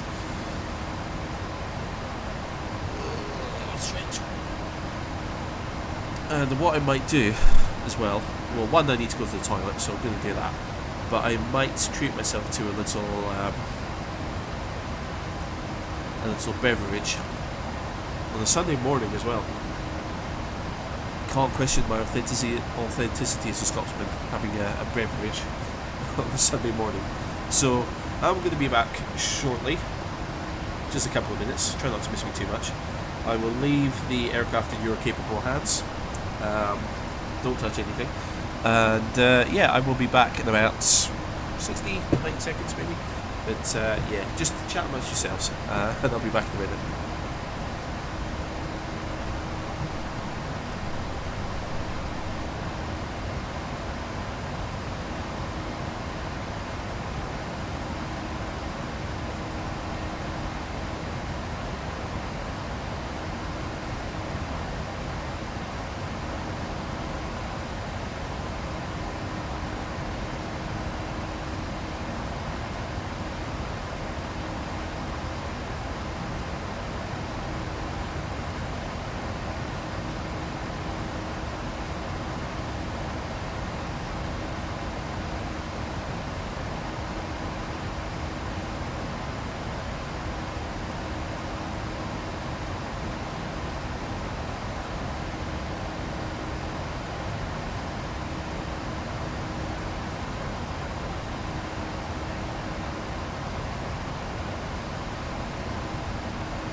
Okay, I'm back.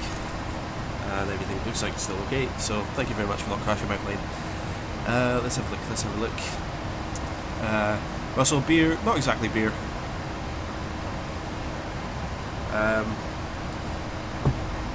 Shall we see? Okay, yes, I have a blanket to keep my legs nice and warm while I'm live streaming. I got my blankie. Yeah, no, I have some of Ireland's finest coffee. So I will take this moment during the cruise to wish everyone a Merry Christmas. For those of you who don't, I haven't started drinking yet, honest. For those of you who don't celebrate Christmas, happy holidays. And in case I don't see any of you beforehand, wish you all a very happy New Year and a very prosperous 2020. So, cheers. Clink. There you go.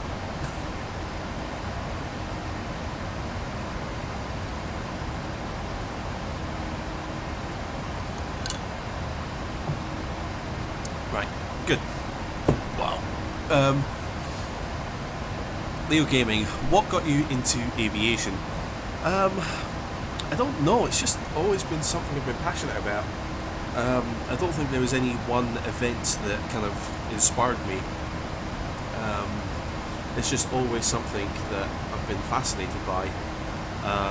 You know, I remember, I said this in a video before, but you know, sitting in school, I used to have the RAF Tornadoes would always fly over sort of Inverness, and you'd always hear them kind of thundering through the sky, and you'd see them like slowly arcing over town and that. And yeah, like I always just remember looking up at them and being, you know, just daydreaming, wishing I was kind of flying in one of those rather than being stuck in school. Yeah, like any and all bits of aviation, I've always just been passionate about it, and fascinated by it. So yeah, it's I can't say there's one thing that got me into aviation. It's just I've always been intrigued. Let's see, Marco, paying attention on that. In general, the altitude is not higher than the optimum. So okay, fair enough. That's fair enough. Deschamps, best aircraft, BMDG. It's one of the best. Yeah, so BMDG is certainly some of the highest quality add-ons out there. BMDG stopped offering the 32-bay aircraft soon enough for FSX. It's a bummer. Yeah, I think unfortunately FSX is going to start being left by the wayside now. Although Microsoft did say that they are planning, you know, they're honouring their commitment to FSX. So I don't know if Microsoft have got some plans for FSX. They did release a statement a while ago saying that they weren't going to drop it completely. So it'll be interesting to see what they do there.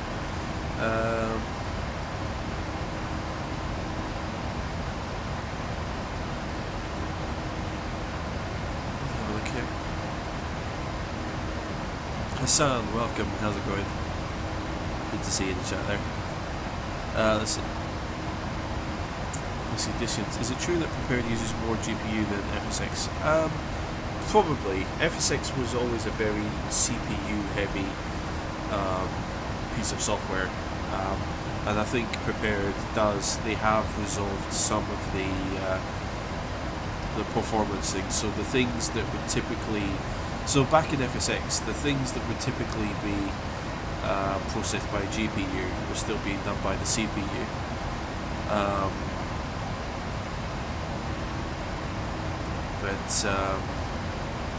But yeah, I think now P3D has kind of looked at it and said, well, you know, there's certain things in the sim that should be really done by the GPU. So I think they've started shifting the coding to, so the things that the GPU can handle, it will handle.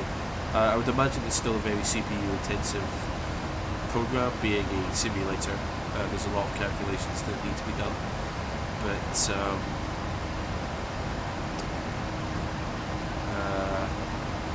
yeah, I think they're making the most of modern hardware, or as much as they can with prepared. Russell, first solo circuit was a dream come true. Glad you're there to share it. Me too. And don't mention the nose wheel. What nose wheel? I don't know what you're talking about. I didn't see nothing.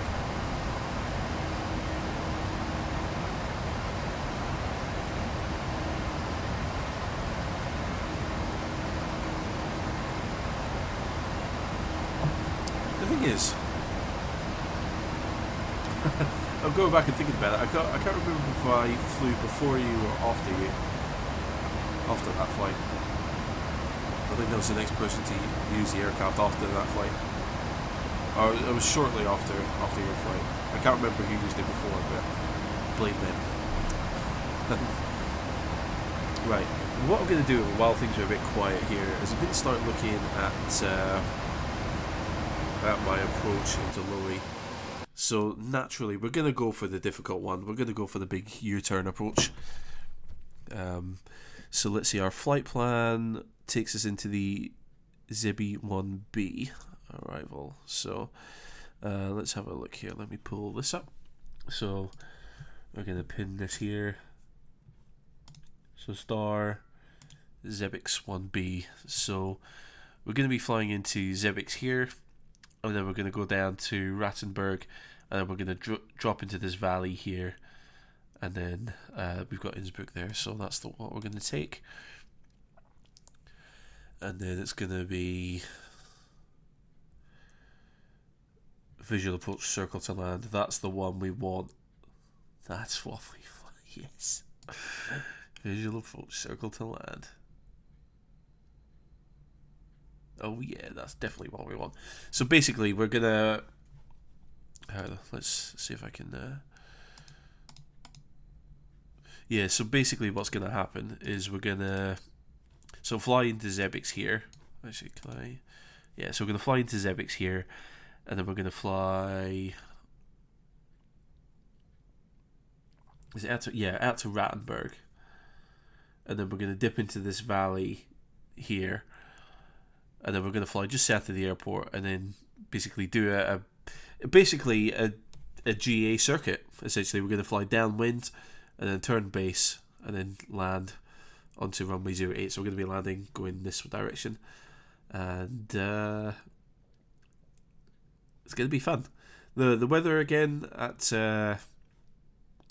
Innsbruck doesn't look too bad, so hopefully, fingers crossed, it shouldn't be too bad for a landing there.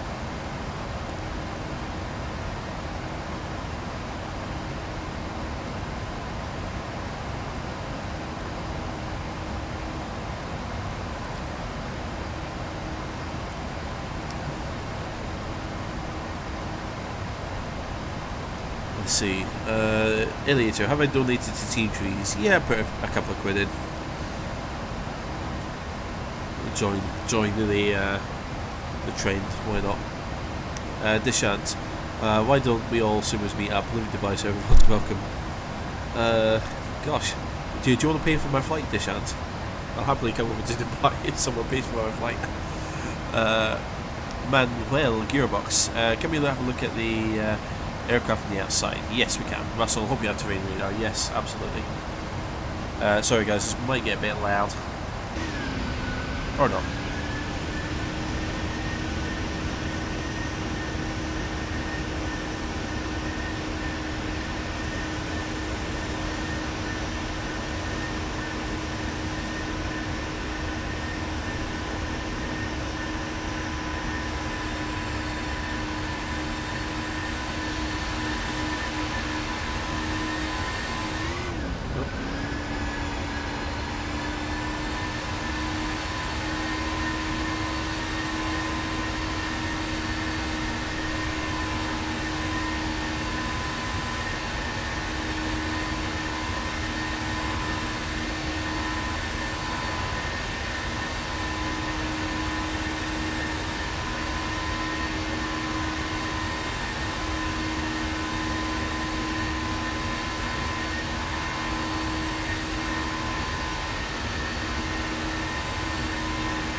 Is it just me, or are you guys seeing like black flickering as well?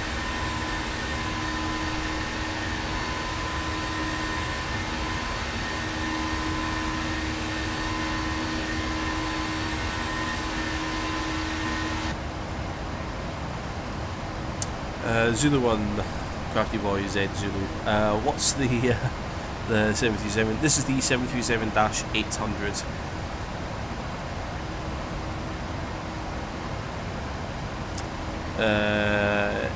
Elihilator. Okay, no, my bad. Elihilator.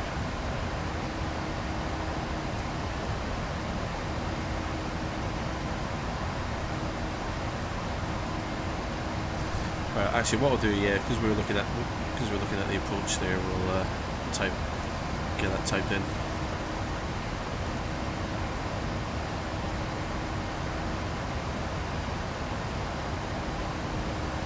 Let's go into 08.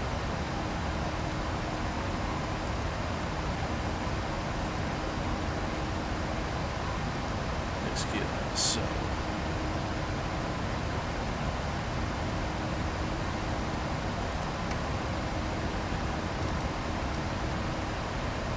Just make sure that this looks sensible, makes sense.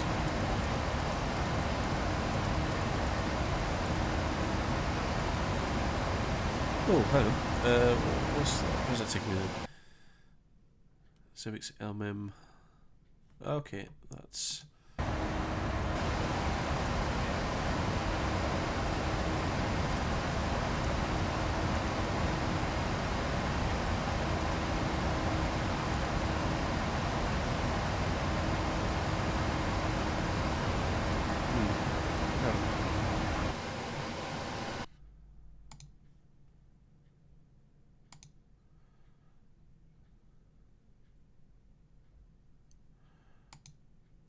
Oh, okay. No, we're not doing that. No, where's my Rattenberg approach? No, we're not. I didn't realise that they've got now an approach that takes you in that valley, but we're not doing that. We want the Rattenberg approach.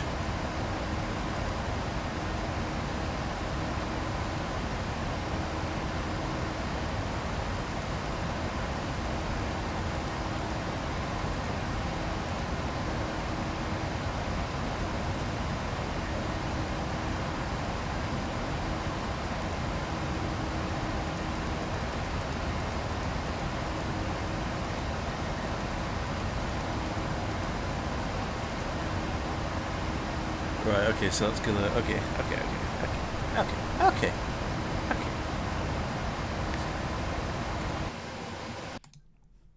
Where am I? So, Rattenberg... INN... Yeah.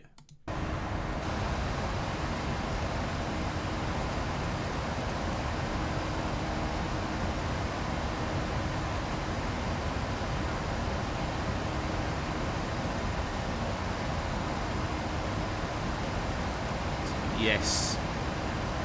Maybe. No. Hang on.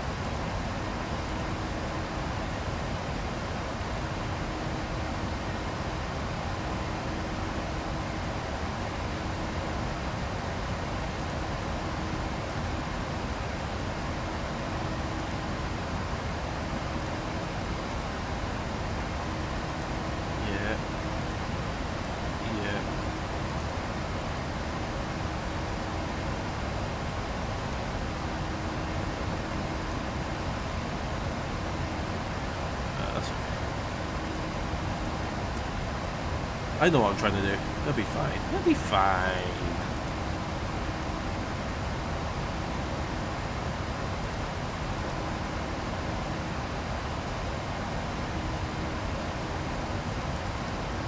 It will be fine. It will be fine.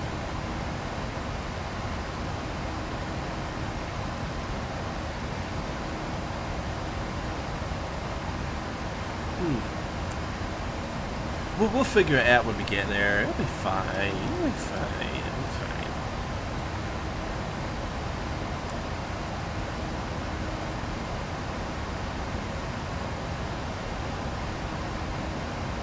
I'm so gonna crash. No, it'll be okay. It'll be okay. We'll just do a visual approach into Chloe. It'll be fine.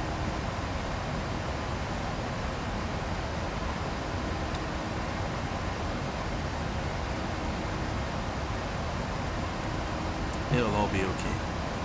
Lizzie, Russell, Lowy is good for terrain calls along with radio out calls. Yeah. Like I said, yeah, I've got history with Innsbruck.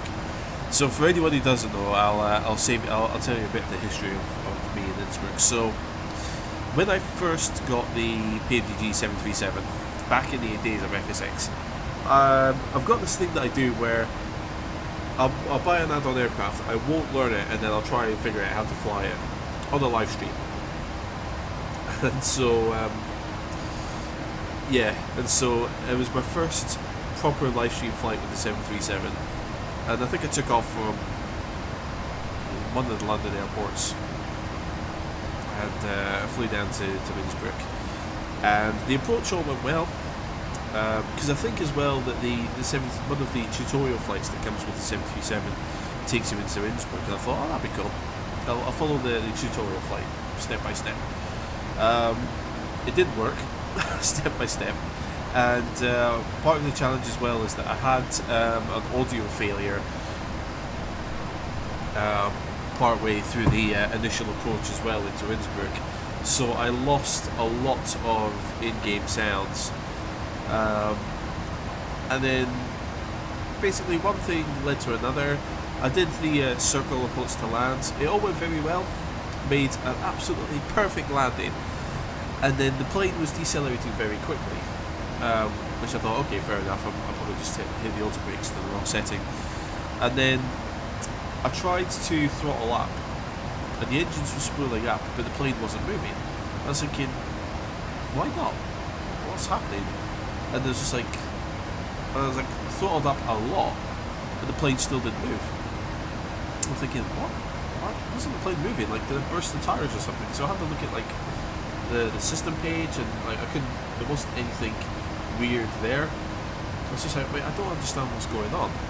So I switched to an external view, and that's when I discovered that I'd just landed the plane with the landing gear still retracted, which was really strange because it was such a smooth landing that the engines continued to run even though I just landed on them. The engines were running and working normally. So I was just well, I guess we didn't land, we arrived at Innsbruck, so that was rather embarrassing. Anyway, I came back the following year and did a bit of training and made a successful landing at Innsbruck in some pretty bad weather again, so it was kind of like redemption, yes. And then it was kind of on that live stream we decided, no, this is going to be an annual Christmas thing. We're going to fly to Innsbruck, and I think I've flown the 737 in, I've flown the Airbus in. I tried flying a Piper Comanche in as well into Innsbruck, but crashed into one of the valleys along there somewhere as well. So yeah, me and Innsbruck have got a bit of a history, which is good though. It's fun. It's yeah. So yeah. I think once we get there, we'll do a visual approach into Innsbruck, and that'll be like, forget it, so that we'll go autopilot off, we'll go auto throttle off as well. Why not? We'll do a purely visual approach into Innsbruck because I think the weather is still pretty good down there as well. So we'll have a chance. We'll see. Yeah, we'll chance it. We'll see how it goes.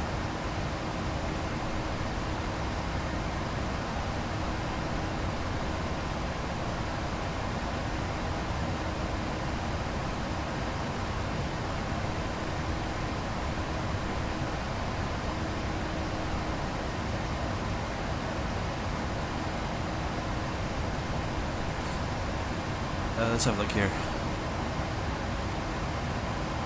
Zulu Zach, Crafty Boy. Been on Scandinavian Airlines 737 before, short flight from Stockholm to Scotland. Nice.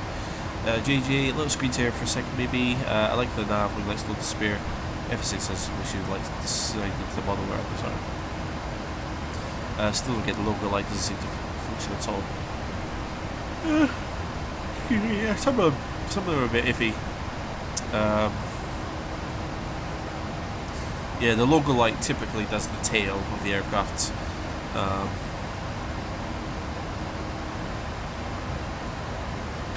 Yeah.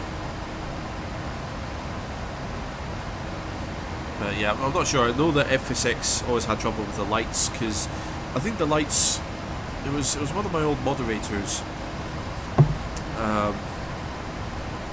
explained it to me. I think the lights in FSX used to be treated like they were textures rather than like emitters or particle effects, which meant that that's like when the lights look really naff in FSX and P3D. So yeah, and obviously that was the same that carried over to the aircraft as well.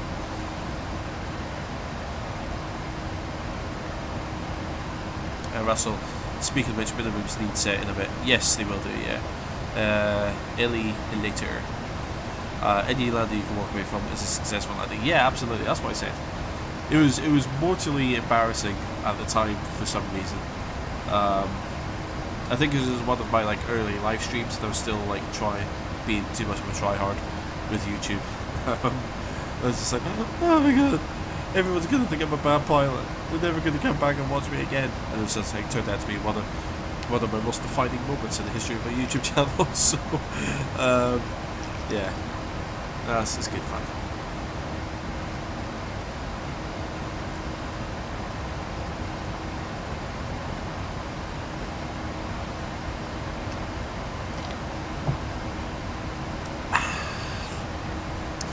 Mad Max, PMDG Douglas DC-6 is fantastic. Yes, I believe you. I've not flown that one myself, but I do believe you. PMDG are certainly the gold standard when it comes to flight sim add-ons. At some point, I need to get in touch with them and see if they'll give me early access to some of their future aircraft. 2020, big plans, big ideas.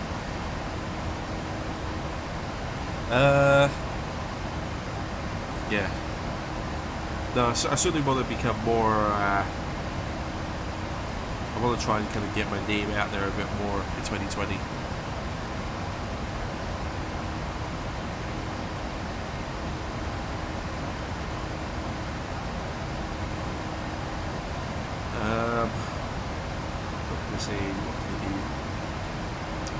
Look at I'll need to like rehearse my sort of approach procedures and that.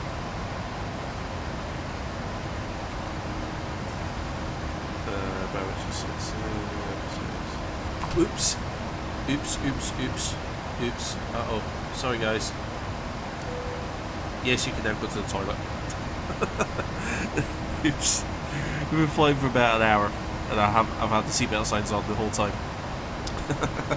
That's alright, I'm not using like a passenger add-on or anything, so it's not a big deal. Oh well. No, I'm not going to get a 5-star rating on Uber for this.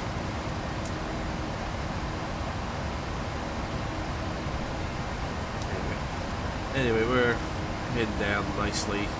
So, yeah, there's so we're about 220 nautical miles away. Not too bad. Just going along nicely. David, welcome back. Good to see you again, Dover. It's good to be back, David. How are you? Thank you very much for coming along. Netraxer, any news about your PPL? Yeah, nothing really changed. I'm still going along. I'm about 2/3 of the way through now. I've done about 30 hours of flying, so there's just things like weather, a couple of aircraft issues here and there, which have yeah, delayed things. So yeah, sadly,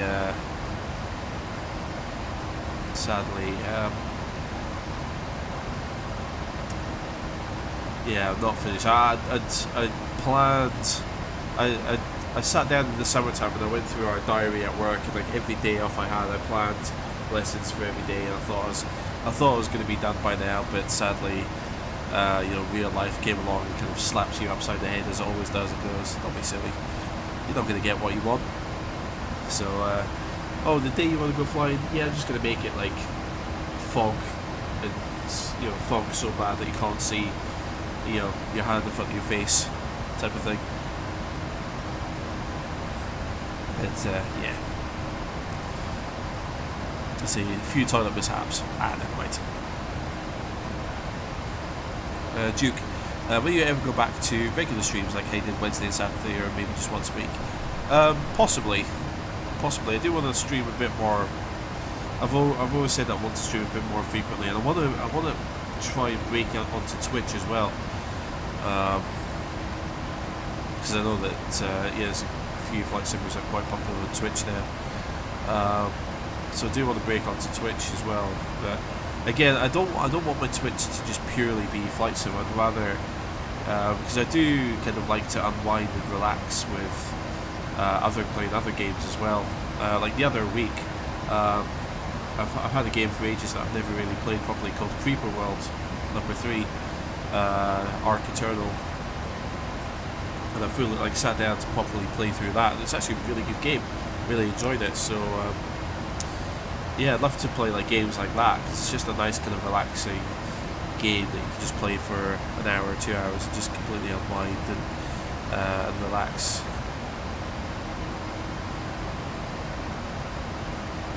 But yeah, I do want to live stream a bit more frequently. It's just, real life always comes along. This year I haven't live streamed a lot because a lot of my free time has been taken up with studying for my PPL and doing a lot of the theory work. It's paying off so far. I've got 6 of the 9 exams done, first pass every time. So fingers crossed I can keep that going. But yeah, hopefully next year, hopefully by January, February, I'll have all the theory work done, and get all the exams out of the way, and then it'll just purely be flying until I get my license, and then after I get my license, I'll just be getting myself booked in and doing, building up my hours and my experience really.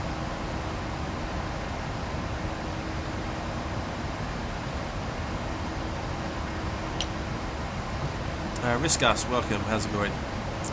Crafty Method, one complaint, the attendant didn't pass the message on. That's alright. Russell, pretty good at picking bad weather days. Yeah. You'll be both on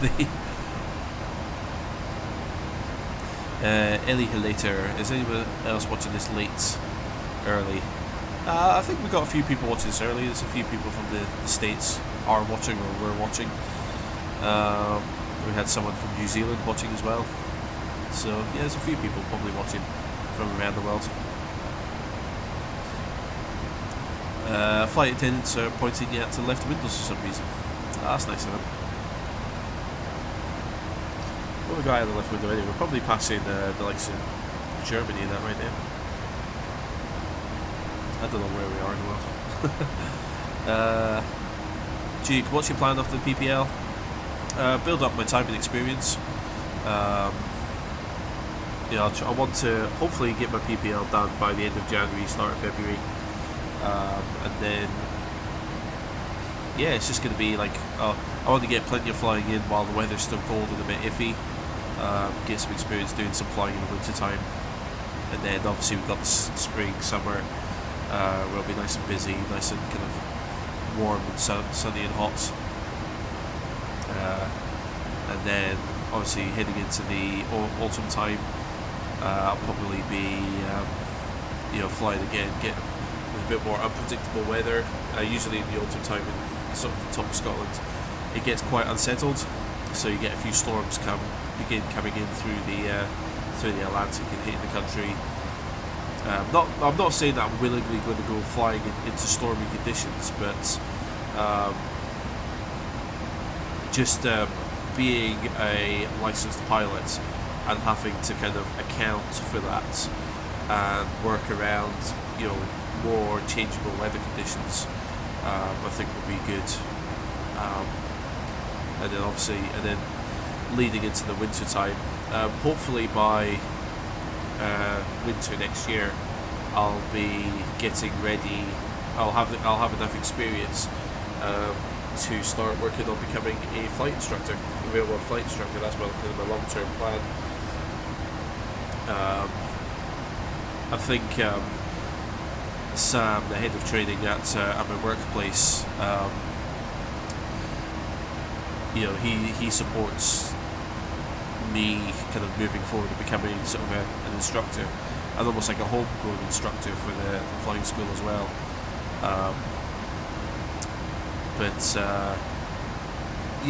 We were talking about it yesterday at work. Actually, a lot of work.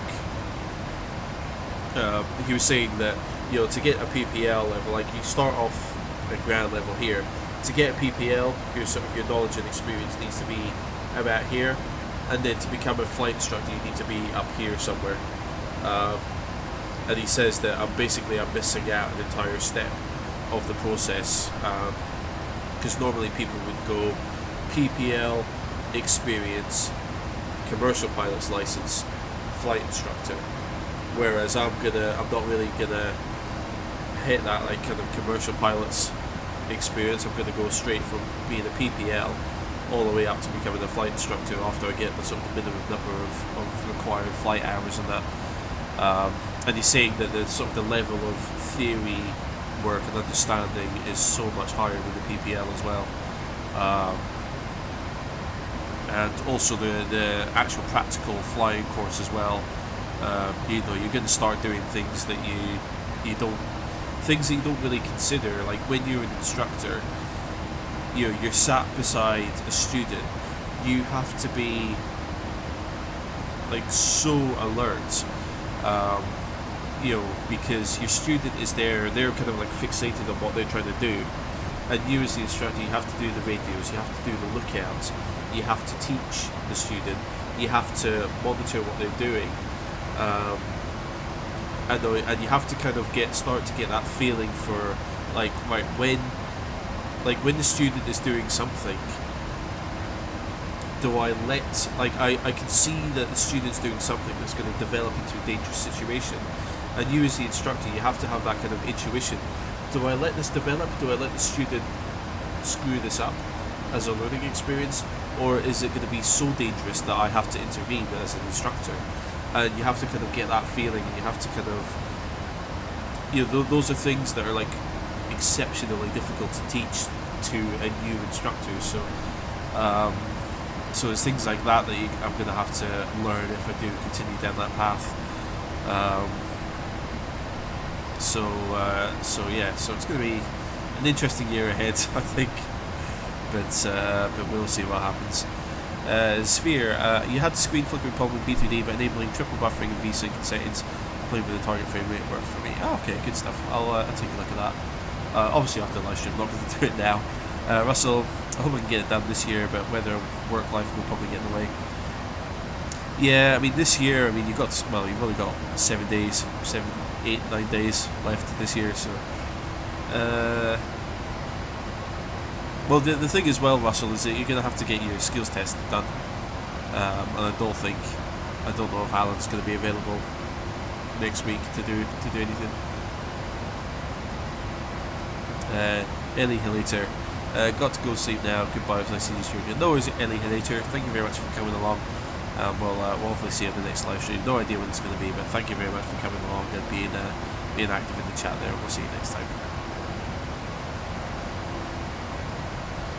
Okay, so we're hitting a bit of turbulence just now, nothing major. Might dial the range down a bit as well, because we're starting to come up to a gaggle of waypoints here.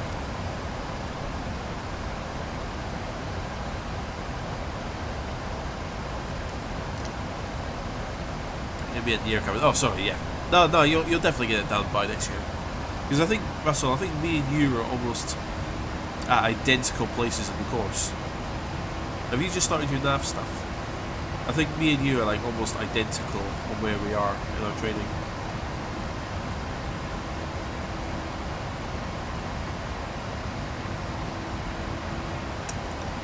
I've got a few little odd bits and pieces to brush up on, and then I'll be doing my dual cross-country flight. So I'm going to be brushing up on things like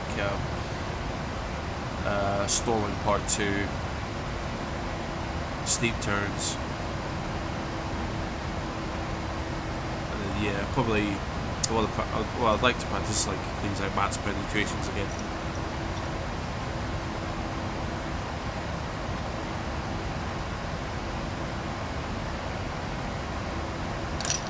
I need to probably learn the whole pass your message stick, and then I need to go and do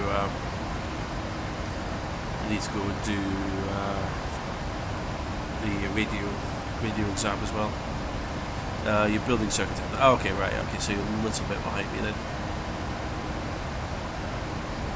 Yeah, I went through that phase where it was just like basically, I'll just go off in the circuit, just fly for an hour, and then come back.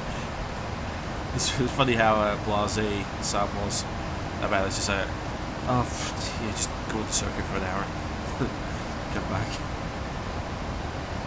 It's good fun though. It's kind of because it's when you start doing that, you start to kind of feel like you start to get kind of feel more independent as a pilot when you're in the circuit and you're just kind of flying now. And it's not a case of like, no, just do one circuit or just do 3 circuits. It's like, let's go for an hour, have fun, enjoy it. Yeah, you start to kind of like get your confidence up and feel a bit more independence as a pilot. So. I see, JJ, Captain, the passenger keeps asking me for my phone number. I hope you don't mind the game of yours. No problem at all. Absolutely no problem at all. So I'll take my phone and throw it out the window.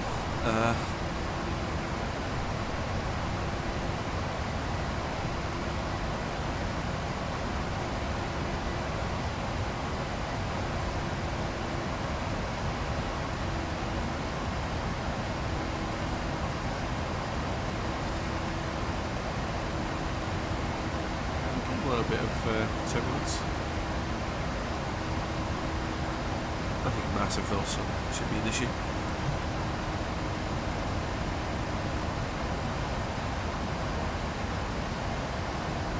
It's amazing how like flat landscape is right now, and considering where we're going to go, we're just going to see these mountains looming in the distance as we approach the Alps. And I see Sam is so laid back. More so than me, yeah, definitely.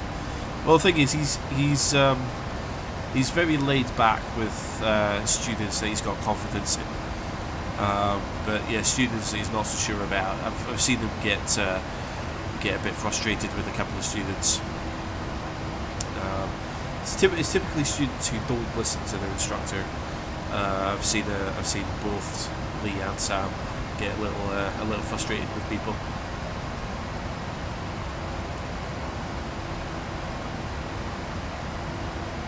But no, like any students that he's got confidence in, no, he's quite comfortable with just sending them off to do stuff.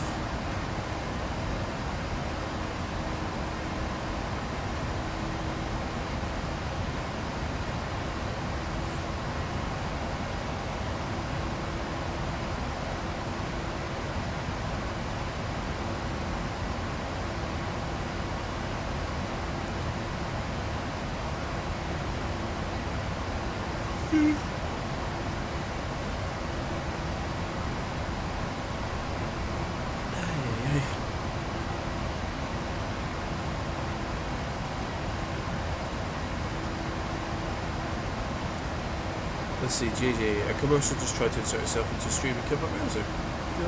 Oh, okay. Well, that's Google for you. Okay, that's interesting. I mean, I've got commercials enabled, but I thought it was just going to be like possibly a pre-roll when someone clicks to join the live stream, or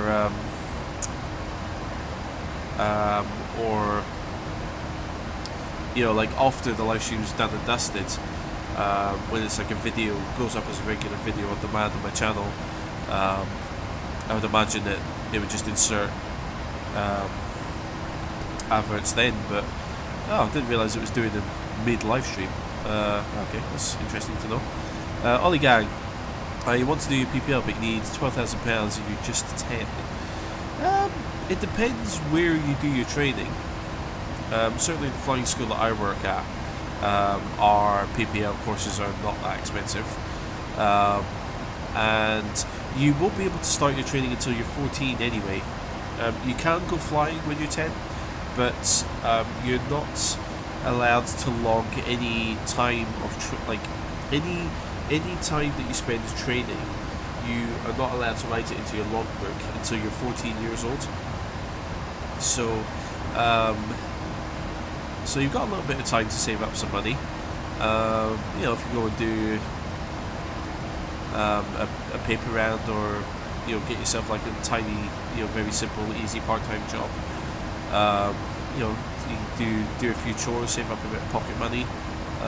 It'll all start to add up. So it seems like a lot of money, but if you just kind of do a little bit quite often, you'll save up the money for it. Yeah, also there are scholarship programs as well, which basically means there are companies that will pay for you to do your training. If they see that you're like really passionate about flying, and you really want to follow a career as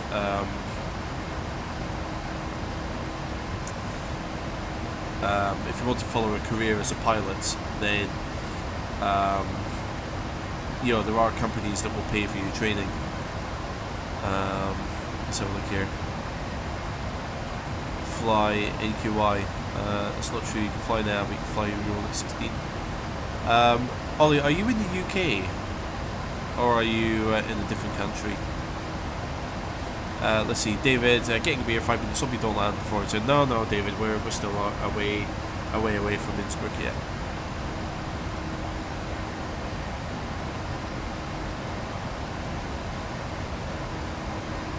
I think so anyway, because you called them. So yeah, Ollie. So in the United Kingdom, you can fly solo at 16, and yes, you have to be 17 before you get your license. But you cannot log any training until you're 14. So you can do flights. You cannot log the time in a logbook until you're 14. At 16, you can do your first solo flight, and then at 17 you can apply for your license.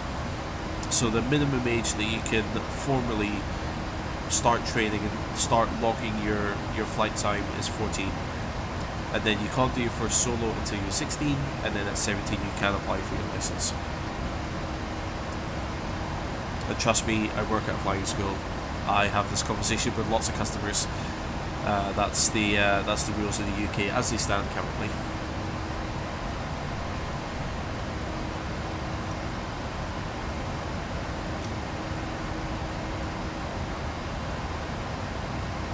But yeah, absolutely. If you want to go and do lessons now, you can.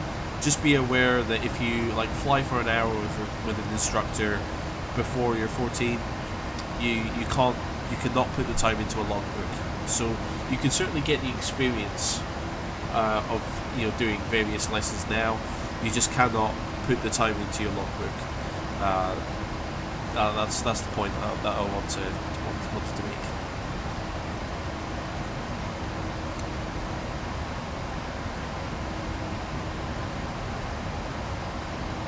Yeah, exactly. We've got a customer now actually who's I think the same age as you actually. We've got a customer who wants to start the training, and we've had to have this discussion with their parents and make it very clear that, like, yes, we can fly him at 10 years old, but he can't log the time until he's 14. So yeah, funnily enough, we're in the same situation with the customer just now.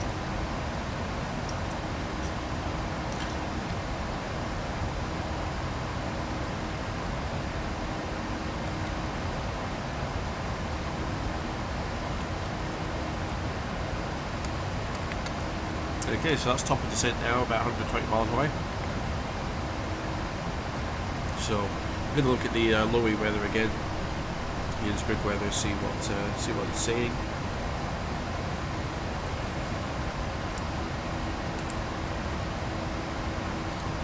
So issued at 11:50 Zulu. That will update in a moment, actually. Okay, so last METAR was issued at 11:50 Zulu. It's now 12:20 Zulu. So, excuse me. So we'll probably get a new METAR any minute now. So I'll wait a couple of minutes.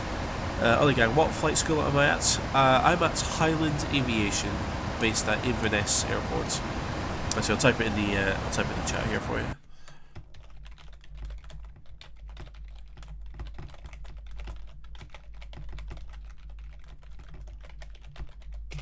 There you go. That's where I am. And I'm going to say now, I do apologise for our website. We are updating it. We have a very old website, unfortunately.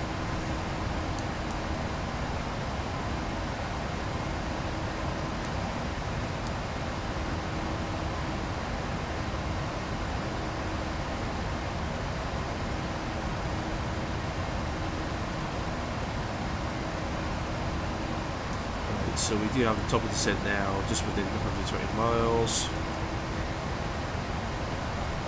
Give me my new net R. 1150. The weather hasn't changed all that much.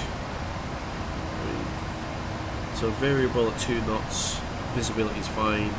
Few clouds 700, scattered at 1200, broken at 7500, temperature 5, 2.3, QNH 901 hectopascals, no significant changes.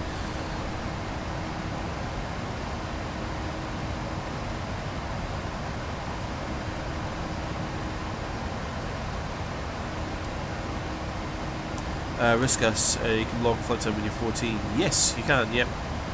Yeah, 14 is the youngest when you can formally start your training. As I said to Ollie, I mean, if you want to start doing lessons before 14, you can. You just cannot put the time into a logbook. But you can certainly get the experience and the understanding before 14. But 14 is the youngest age when you can actually start putting the time into a logbook and start getting that time formally signed off by your instructor as well.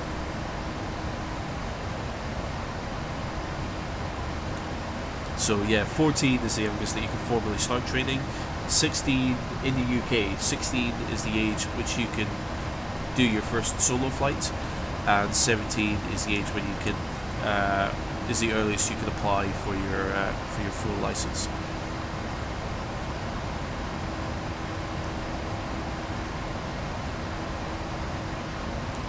Let's see, Riskas. Maybe one of the guys there have an instructor rating the flight routines, I guess. Yeah, yeah, strictly speaking, anyone who takes, well, no, any pilot can take passengers with them, but and you need to be an instructor to allow,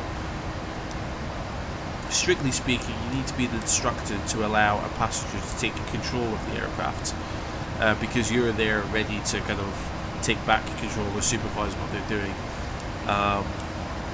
So yeah, strictly speaking, I know it doesn't happen. I know I've spoken to people who own aircraft who have like taken like nephews up flying and have let their nephew take control of that.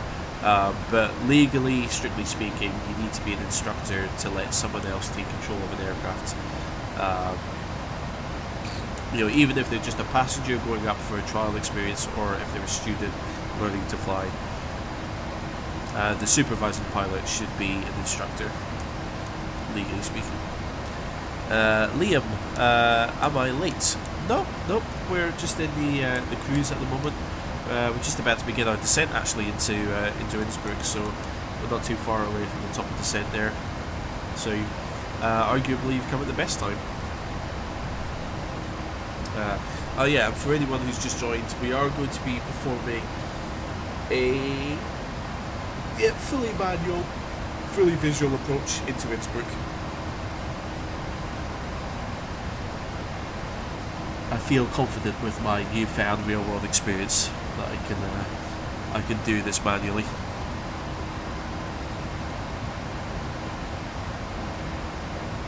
Right, I'm going to nip to the loo again because it's going to be quite a tense situation, and yeah, hopefully by the time I come back, the Metar for Lowy would have updated to the 11 or the 1220 Zulu one, but we'll see, I guess. Alright, I'll be back in like 30 seconds or so.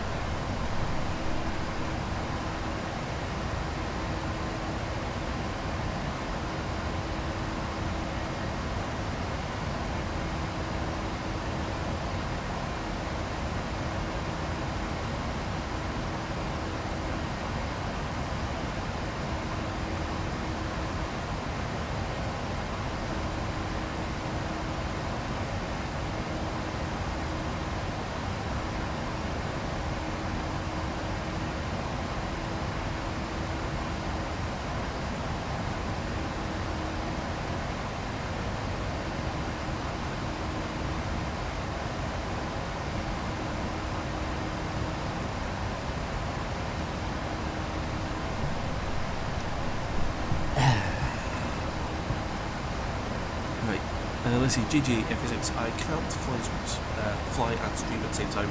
Just too much for my old .2 quad. Message rejected. No worries. Yeah, it's quite. Yeah, it's not only CPU intensive, but as well it's quite intensive on your internet bandwidth as well, which isn't usually a problem if you're on like a fibre internet connection. But if you're on a good old ADSL connection, streaming can be quite taxing with the internet connection there as well. Can't really stream high quality on that much. Oh, right. Nice. Reset.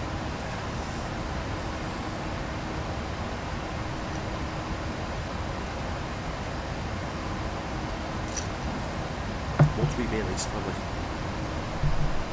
Right. So, just going to rehearse the descent procedure as well before we go. Fairly straightforward, there isn't too much to do. You're going to give me a new METAR 1220 Zulu, there we go. So variable now at 1 knot.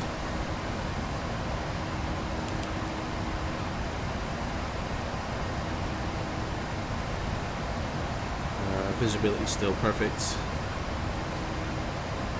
So, ooh, scattered now at 800. That's interesting.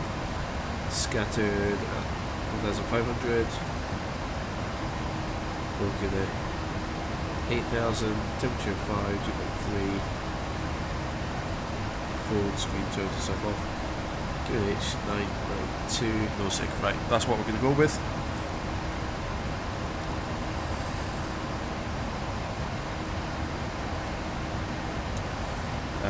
Right, do I need to do anything beforehand? No, it's let's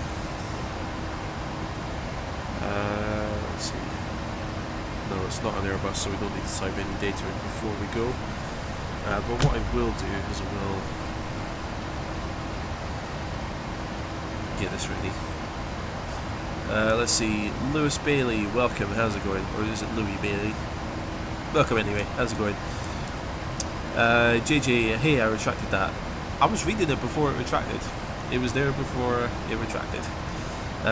Mr. OMG Tofu, is there live ATC at your destination? Nope, there is no ATC at all on this live stream. Not using any ATC.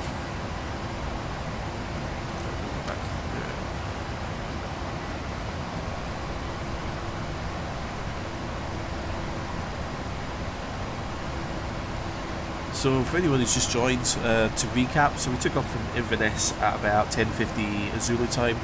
We're flying over the North Sea, over Europe, continental Europe, and we're just about to sort of reach the Alps here. We're just about to reach up top of the descent as well. Once we kind of get over towards the Rattenberg NDB, just east of Innsbruck, then we'll turn towards Innsbruck and we'll do a visual approach. A visual and manual approach as well, so manual throttles, manual control, and yeah, it'll be something exciting, something a bit interesting, I reckon. Let's see, Alan, that Irish coffee did you a world of good. Yes, it did, yeah. Yeah, I haven't been coughing, have I? Let's have a look here. Riskas, do you know a good fix for the FSX real world weather? It's only the weather and outdated scenery that's stopping me from joining VATSIM. I've looked at some, looks like it costs money. Yeah, unfortunately with FSX, the real world weather is now not real world weather. It's basically, it's a, I think they've got like a year's worth of data. So it's got real world weather for everywhere in the world, but it's kind of like the same weather each day. So like if you said like, I don't know, the 1st of April 2018, the weather conditions would be a certain way. The 1st of April 2019, the weather conditions would be the same. So they've got like a set of weather data for 1 year, like 1 year's worth or 365 days worth, and that now, my understanding is that now just repeats every year. So you're going to have the same weather on the same day every year, back in FSX now. I think that weather add-ons are worth it. They're one of the few add-ons which are kind of, they apply kind of globally, like meaning that it's one of the add-ons that you'll get a lot of value out of. And yeah, and with regards to scenery,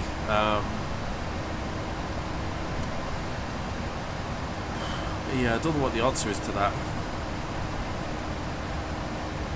because a lot of I certainly know like a lot of the London airports, which are usually quite busy. Well, actually, I've flown in and out of Gatwick on VATSIM a few times this year, and there is a free version of Gatwick that you can download by UK 2000. There is a demo version which works perfectly. So I know that UK 2000 have got a few demo airports, and as I said, those work perfectly, and that's what's used on VATSIM. So you can download a couple of their demo airports, and those will work fine for VATSIM. Oh yes, and yeah, as Badr says as well there, yeah, things like the weather radar, things like Active Sky, and some of, I think there's another weather add-on, will kind of make this work in various aircraft. So that's another benefit as well.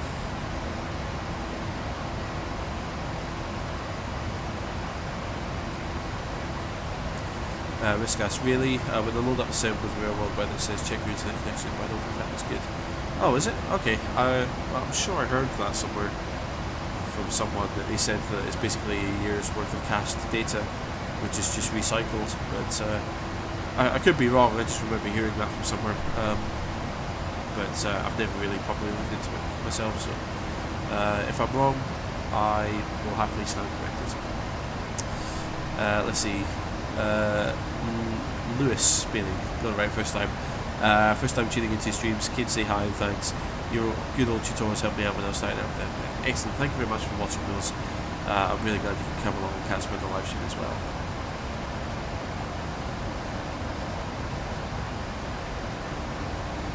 Let's see, JJ, contract between them and Jimson expired. They have a new one going on in the beta, but the beta is not good. It's breaking people's F6 all over the place. There's a freeware weather add-on. Okay. Liam, agree, weather add-ons are definitely worth it. Yeah. I mean, I've usually favoured kind of global add-ons over aircraft anyway, and scenery. So I've always thought I'd rather get like Active Sky for better weather. I'd rather get Orbix for so I've got like better global scenery, rather than focus on buying like airport sceneries, for example. So I've always wanted to make the sim environment better before I invested in either aircraft or airports. But that's just my personal approach. Fresh Dumbledore, welcome. How's it going? Good to see you there.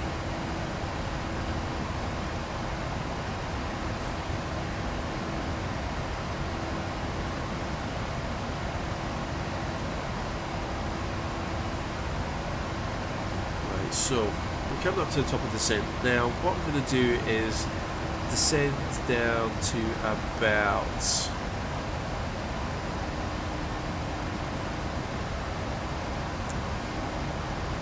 Let's see, I'll descend down to about 10,000 feet. What I might actually also do as well is I might use some nav aids to help me out here. So Innsbruck is 420. Let's see. Routberg is 303.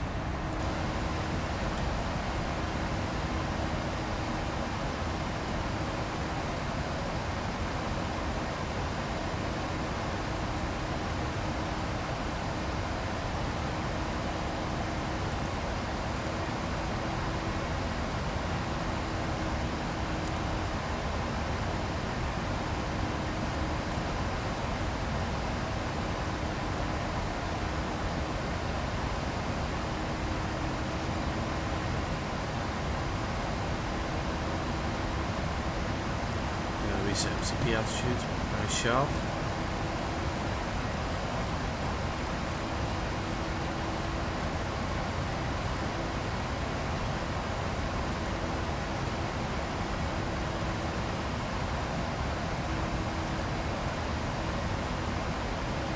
So we get a nice gentle 1,000 feet per minute descent until we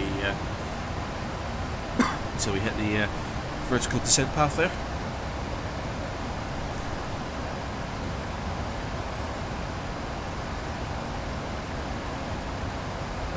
Let's see, what do I use for the charts? So I've got the Navigraph charts package, so that gives me both the charts for various airports and also the AirAct data, or the data that the CDUs and that use for navigation and waypoints and things like that.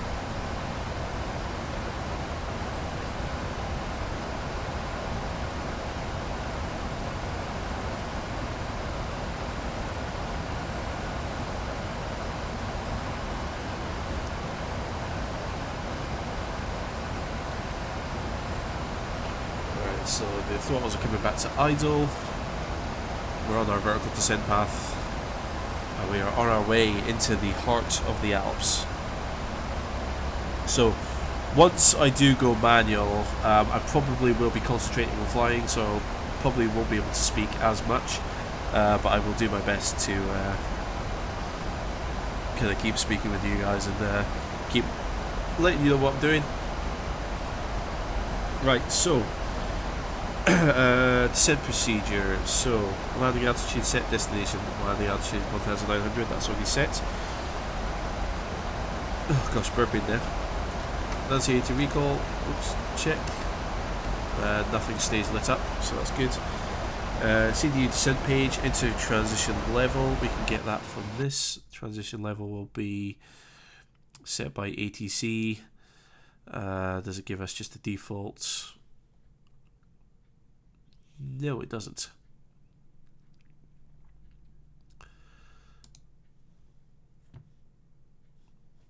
Okay.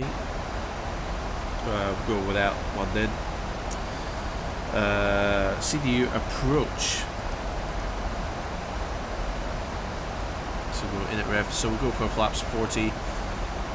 Because we're going to use the flaps quite a lot, quite early in the descent as well, or quite early in the approach.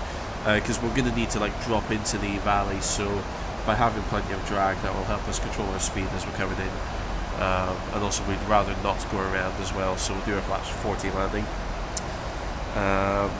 So we'll slow ourselves down nicely for the approach. Minimum selector, we'll go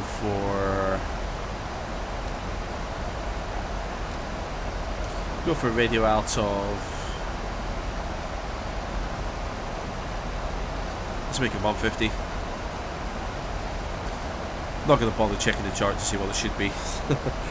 I'm just going to wing it. Get it? Auto brake as required. We'll set auto brake 2, and that should do us nicely. MCP course selectors, we're not going to really make use of them all that much.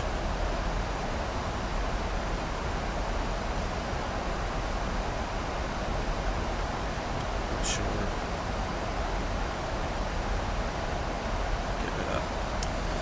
Let's have a look here. Let's see, Liam, Navigraph, a bit pricey but worth it, you can fly a lot. Yes, yeah, that's, well the thing is, me being a streamer and that, I do fly a lot, so, yes, it's, for a long time I didn't use Navigraph. You can find charts online, if you just for example, if I wanted charts for Innsbruck, if you just type in the ICAO code, so Lima Oscar Whiskey India, and then charts into Google, so LOWI charts, you can find charts for any airport through Google, so you don't have to get Navigraph. I didn't for a while, and then I thought, well, if I wanted to fly on things like VATSIM and that, you can if you fly a lot, then it's maybe worth investing in it, but yeah, for a long time I didn't, so, and you don't have to. Let's see, Ripper Ryan, hey mate, just finished watching the V2R episode 3, keep up the good work. I will do, thank you very much for watching that. Glad you come along with the live stream here. Riskas, Navdates from 2015, got to get Navigraph. As I said, not necessarily. I'm sure I heard somewhere as well that there are free versions of nav data out there somewhere. Legal copies of nav data, should I say. Greg Watts, welcome. Merry Christmas to you, for all the best for you and your family, and to you, Greg. Merry Christmas to you as well. Thank you very much. Fabian, from where did I take off? I took off from Inverness in Scotland. Echo Golf Papa Echo. It's not a real world flight. This is not a scheduled flight. It's just a Christmas special that I do on my live streams. Let's see, Russell. Back in the house. 150 would be brave in IMC. Well, I'm hoping it's not 150. The METAR says visibility is fine at Innsbruck, so we shall see. Sean Ling, welcome. Keep it up, man. I do try. Wait. Yeah, I will. Thank you very much.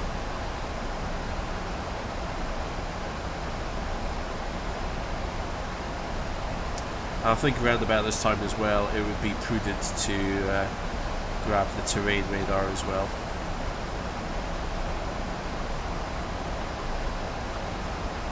Also need to start matching up the heading.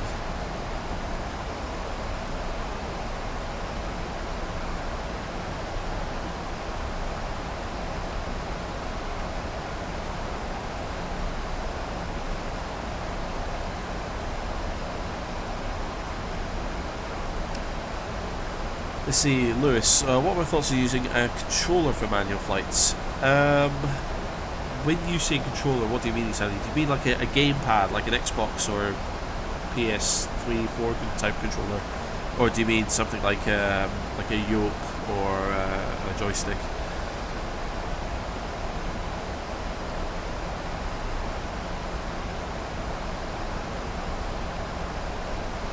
Let's see, start dialing down the range a bit as well there. Liam, what screen resolution are we using? 1920 by 1080. Steen, hey bro, really like your videos. Thank you very much, Steen. Thank you very much for coming along.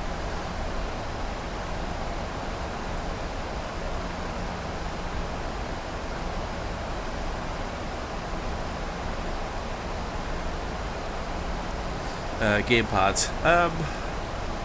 I don't know. I've never really used one for flight simming.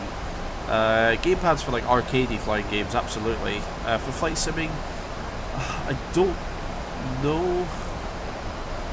I think it'd be alright actually.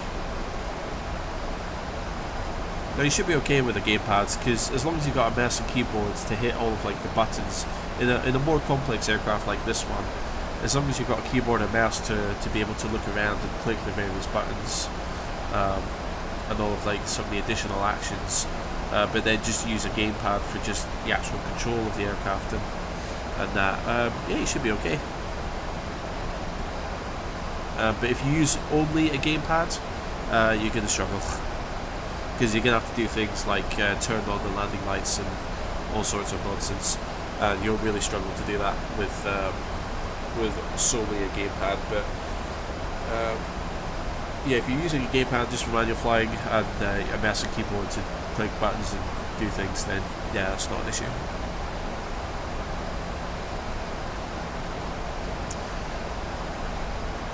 I'm feeling less confident with this layer of cloud right on top of the mountains.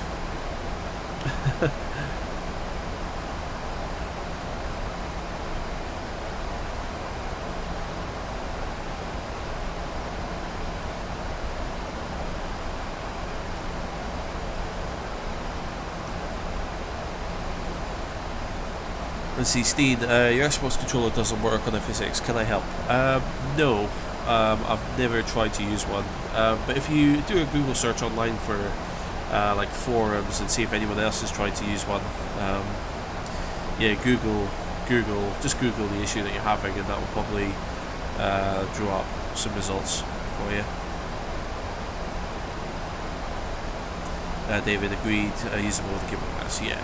If you're just using a gamepad solely for like control of the aircraft, yeah, that should work fine. As if for arcadey flying games, it's fine as well. But for proper simming, you probably want a mouse and keyboard or something that would allow you to do more fine control. All you've got in your controller is flaps, trim and landing gear. Yeah, I mean by the time you're in the kind of the phases of flight where you're going to be flying manually, yeah, that's all you're going to really be amending. So yeah.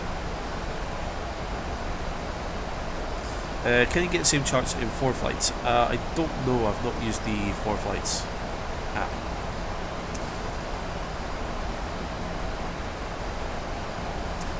JJ, I think if you try and post a link, the YouTube chat will just block it automatically. If you go to or figure out some way of contacting someone directly, you can send the link to them directly. Because I think if you try and post a link in the chat, yeah, Google will just block it.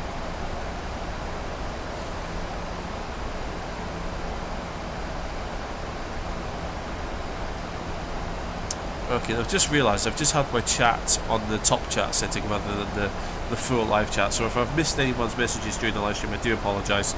I don't know why YouTube has a top chat separated from the full. I don't get that. Like, so for me,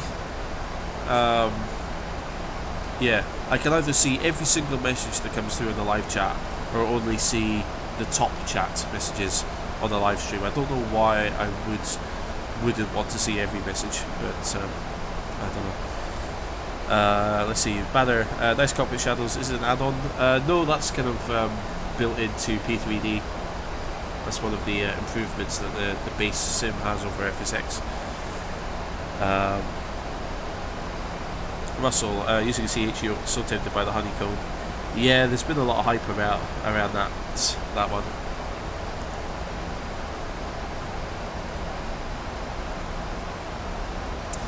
Dennis, welcome. How's it going?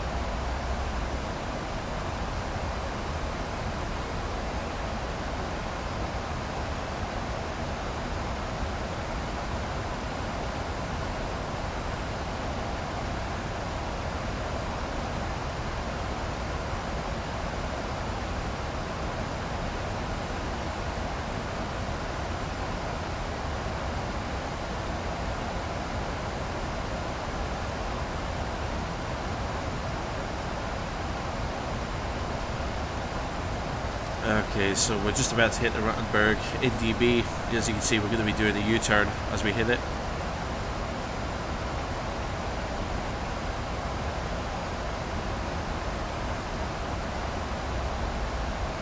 Slowing down now as well.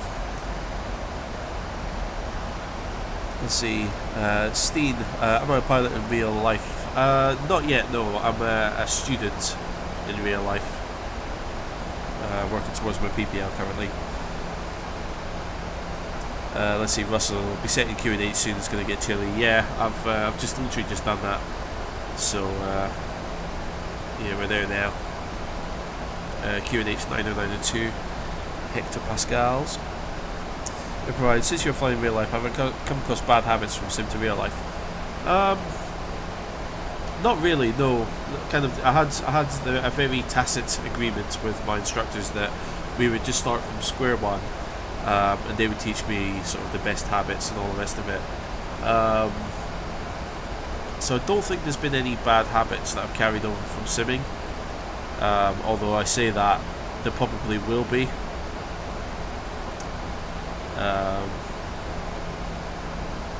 Maybe when I'm flying. Yeah, when I'm flying solo, there's probably a few things that I've let slip here and there. But there's nothing. They haven't like picked up on anything significant in my real flying. They haven't called me out on anything significant. Although during my navigation training that I've done so far, I've been quite bad at holding straight and level attitude, or flying straight and level. Because I'm so busy like looking at my map and trying to concentrate on other things, I just leave the basics behind. So yeah, I got my knuckles wrapped for that. The last lesson.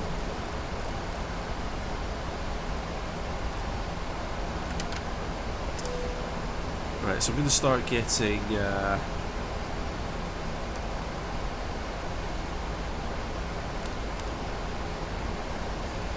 the flaps extended as well, just to start slowing the aircraft down a lot.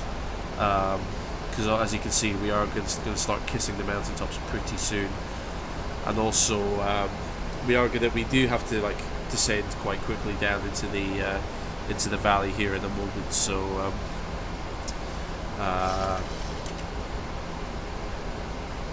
so I want to increase the amount of drag that the aircraft has got with higher flap settings. I would much rather have higher flap settings and I have the engines running above idle than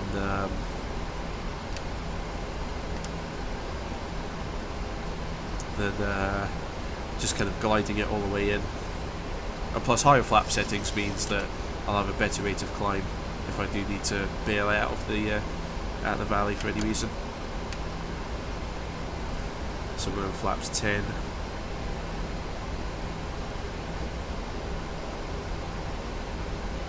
Steen, have I tried landing at Lukla? No, I've tried taking off from Lukla but not landing there.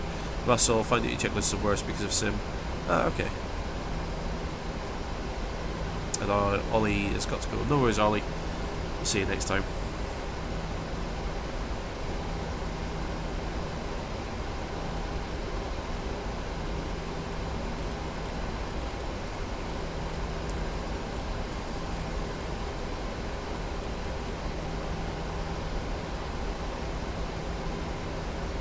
See, Russell, always fly the aircraft first. Yeah.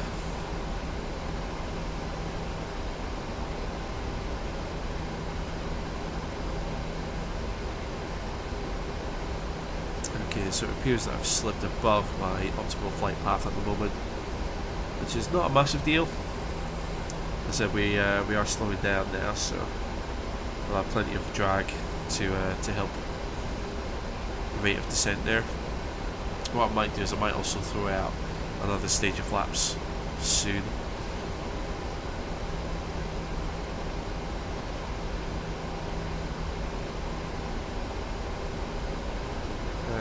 Excuse me, where's my terrain radar?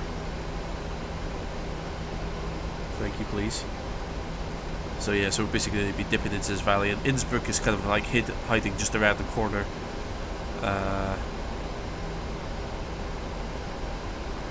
Just around here. Yeah, fly, navigate, communicate. Yep, that's exactly right. Aviate, navigate, communicate.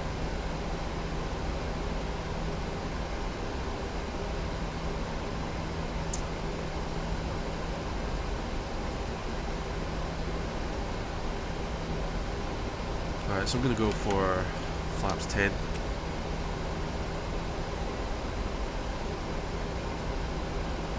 Increase the drag a little bit more.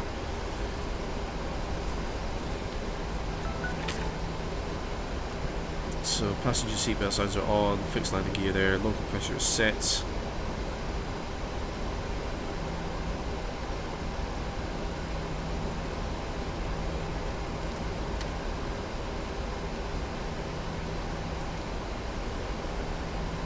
That's not what I want. That's what I want.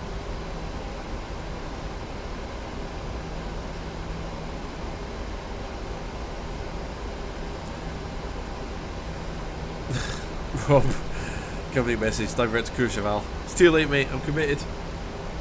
We're going in. Let's get terrainery. Yep, lovely terrainery. This is where I look over and I wonder, do I or do I not hit these switches? Just to make my life just that little bit more difficult.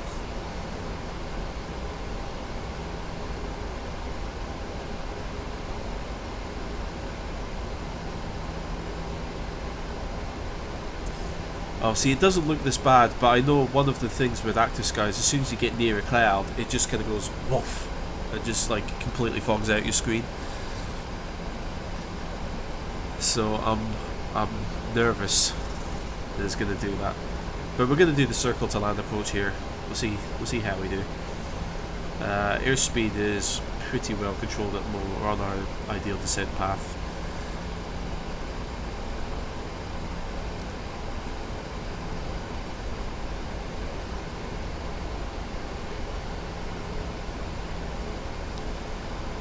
let's see. We'll start doing a few other items now, like we'll arm the speed brake.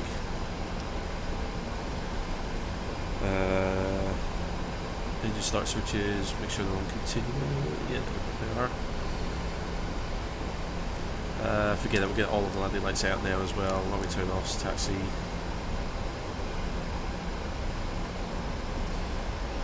They'll do things way out of order here, but I feel like I need to. Divert now. No! You can't tell me what to do. You're not my operations manager.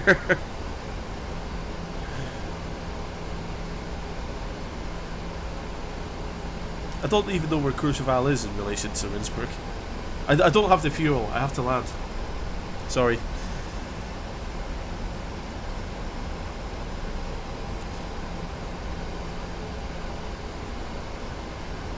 Right, so there's the runway there. And we're going straight into the clouds here. Oops.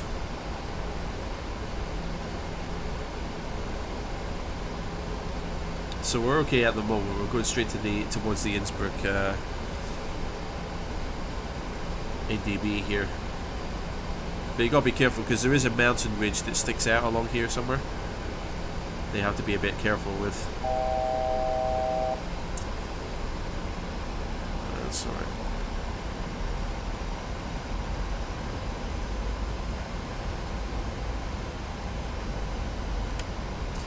Go flaps 15, slow the plane down a bit more. Landing gear warning. That's fine, I'll take that. Get landing gear out as well. I'll not forget it this time.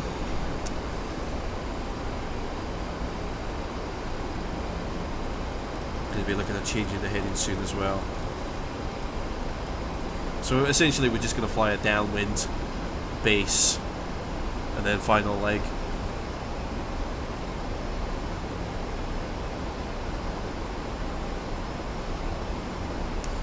Actually, we'll probably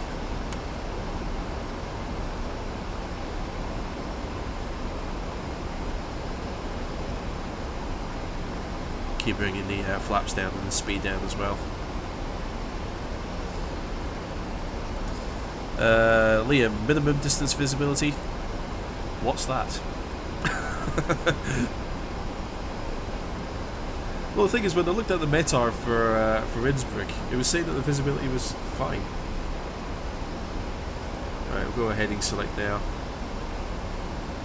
Turn us away from that big red blob that we're approaching.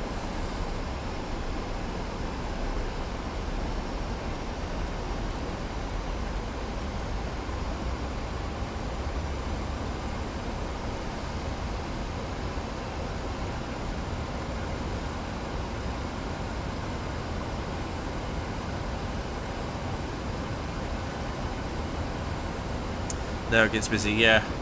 I do apologise if I stop reading the chat, but as you can imagine. Caution, terrain. Yeah, that's okay.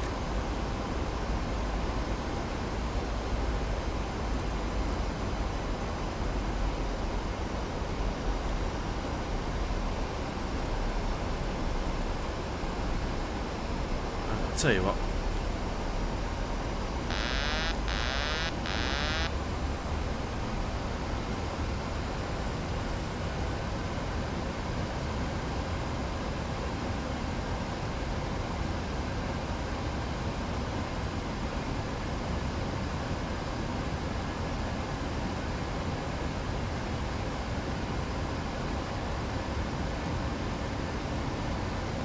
So, at what point do I turn in?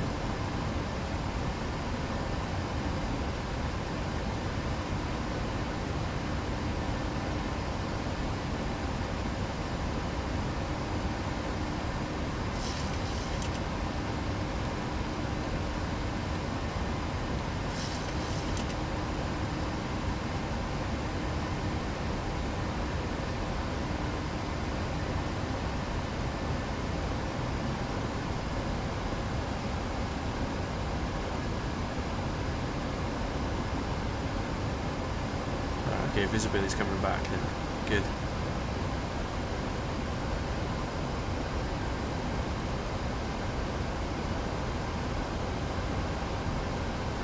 think I see where I need to turn in.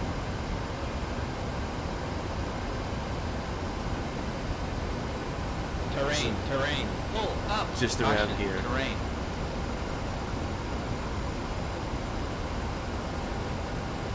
Okay, so it's just behind this little ridge here. I think that's where I drop in.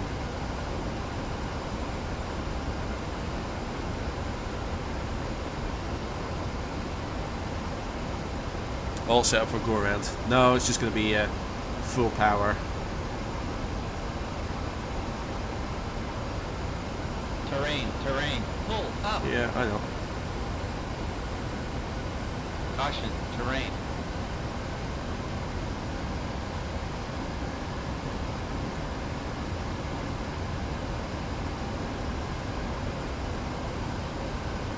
So just after we pass this ridge, Terrain. Pull up. this is where we drop in.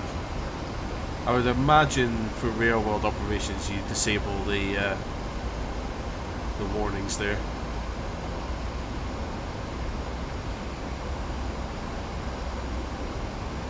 Right, landing gear down, 3 green lights.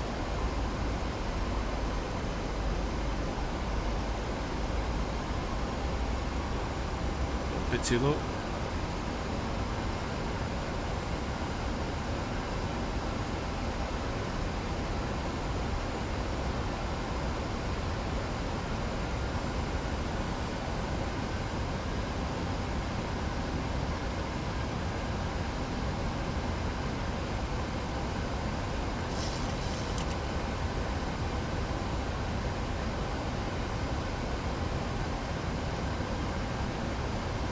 Okay, so definitely not on the glide slope, that's for certain. There we go. Approaching minimums.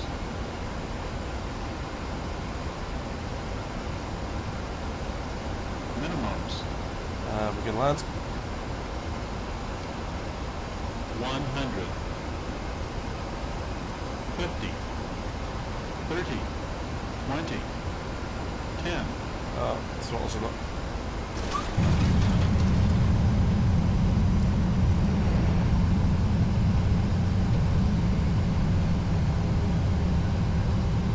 Where's my reverse thrust? Never mind, full brakes. Okay, and we're down. Whew! Don't know why my reverse thrust didn't seem to want to engage there. Oh, never mind. It's good now. We're down. We made it in one piece. Not the smoothest landing I've ever had, but I'll take it.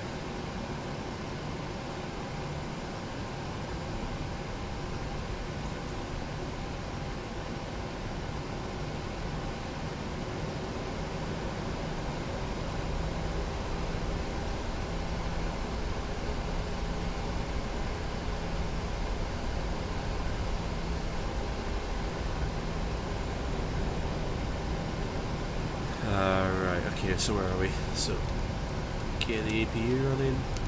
Don't need the turn-offs.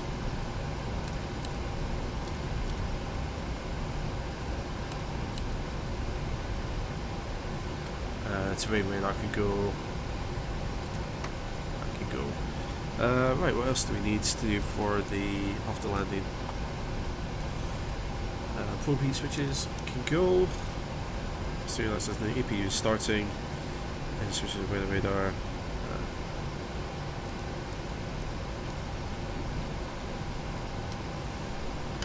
the flaps come all the way up as well.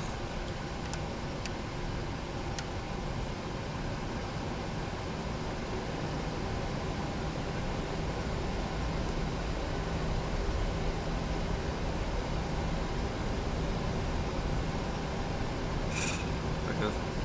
I'll read the comments in a second here. Transponder comes back to standby. I'm still on 6177. Better than 7010.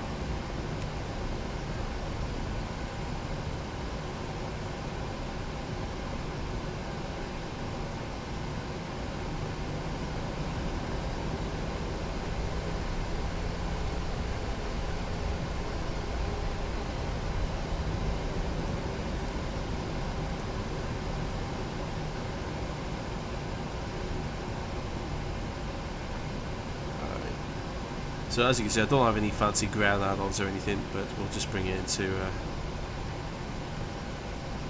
park here.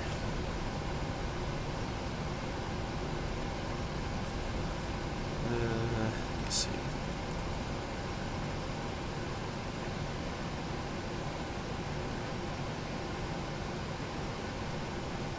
Keep going forward.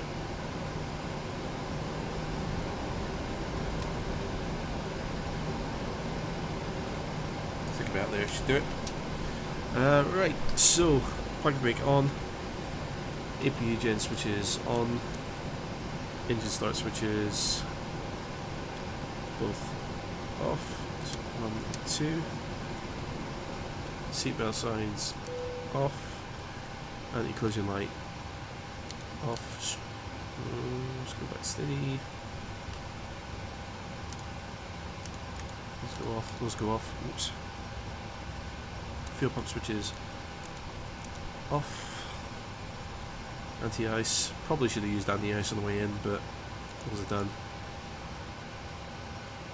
Electric hydraulics are off. Reset fans as needed. Isolator valve open. Packs auto. Clean air. Right, done. That's it. All done. Let's have a look here.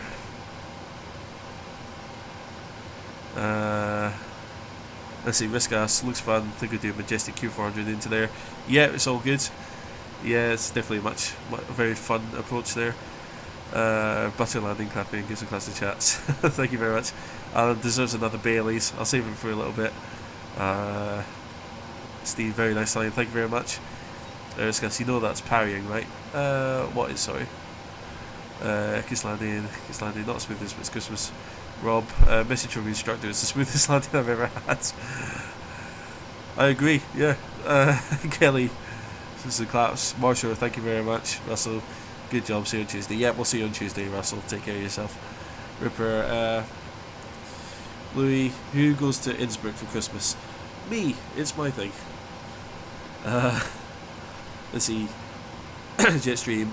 No, Robert's not my instructor, but Robert's one of my colleagues at Highland Aviation, and I guess he and Sam, my instructor, were watching the watching the live stream there. Let's see. Are all the tires inflated? I believe so. There's nothing to suggest that they aren't. Real quick. Looks like they are, yeah. Well, then again, they all say 0, so I'm not sure. Let's see. Banner shows the playback. I won't be able to because the built-in replay function is quite bad, and also the aircraft will need to like reconfigure itself because it's an add-on aircraft. It has to reconfigure itself back into the config, so wings down, gear down, or wings down, lights out, things like that. So I won't be doing the replay, but if you want to see what it was like, you can go back and watch the live stream later on as a video on demand. You can see sort of a replay that way, I guess. Let's see, Ollie Gang, Ollie Gang, Merry Christmas and Happy New Year. I'm back, bye bye. No worries, Ollie. Thank you very much for staying around, and Merry Christmas, Happy New Year to you as well. We'll see you soon. David, and you, it'll be fine with you at the controls. Great flight. Thank you very much. Yeah. Yeah. Yeah, I was getting a little bit worried there when I started getting the terrain warnings coming along the downwinds, but yeah, we're quite low as well. I thought I'd really have to like lose quite a lot of altitude as you kind of do that turn and drop into that kind of like drop down over that ridge, but it looks like I dropped way too much. I was way under the sort of the ideal approach for final there. So yeah, Robert, great job, mate. Thank you very much. Thank you for watching. Thank you to you and Sam as well. Yeah, so I guess Rob, you and Sam could move down for a 737 type rating when we do the application for my license, right? Let's see, Badr, thank you very much. Merry Christmas to you, Badr. And Buon Natal. Thank you very much, Marshall. Right, so yeah, I'm not going to be doing any more flying this live stream, but if anyone's got any sort of comments or questions they want to ask about flight simming, please do ask away. I'll stay around for like another 10-15 minutes or so, but then I've got to nick off and do a few bits and pieces. So if anyone's here got anything they want to say, please do ask away. But yeah, that's it. Inverness to Innsbruck, successful flight. Thank God. Right. Right, that's what I'll do. While I'm waiting for any last comments on that, I'll get the ground power connected.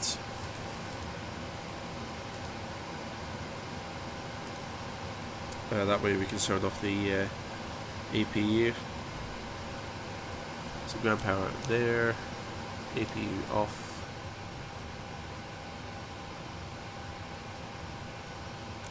We can turn off that fuel pump as well, actually. I think that's about it. Yep, that's about it. I'm not going to shut down the aircraft all the way to cold and dark. I'll just leave it as is.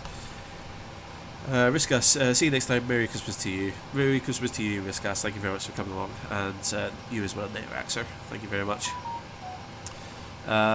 David, Merry Christmas to everyone. Goodbye. Goodbye, David. Thank you very much for sticking along.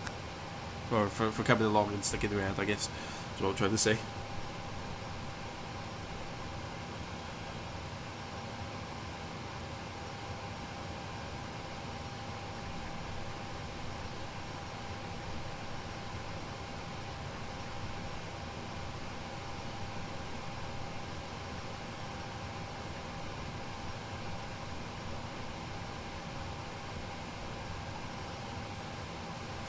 Let's see, Liam, which global terrain add-on are you using? So I'm using a couple of items. I'm using Orbex FDX Global, Orbex FDX Vector, and Orbex Open LC Europe for the global terrain.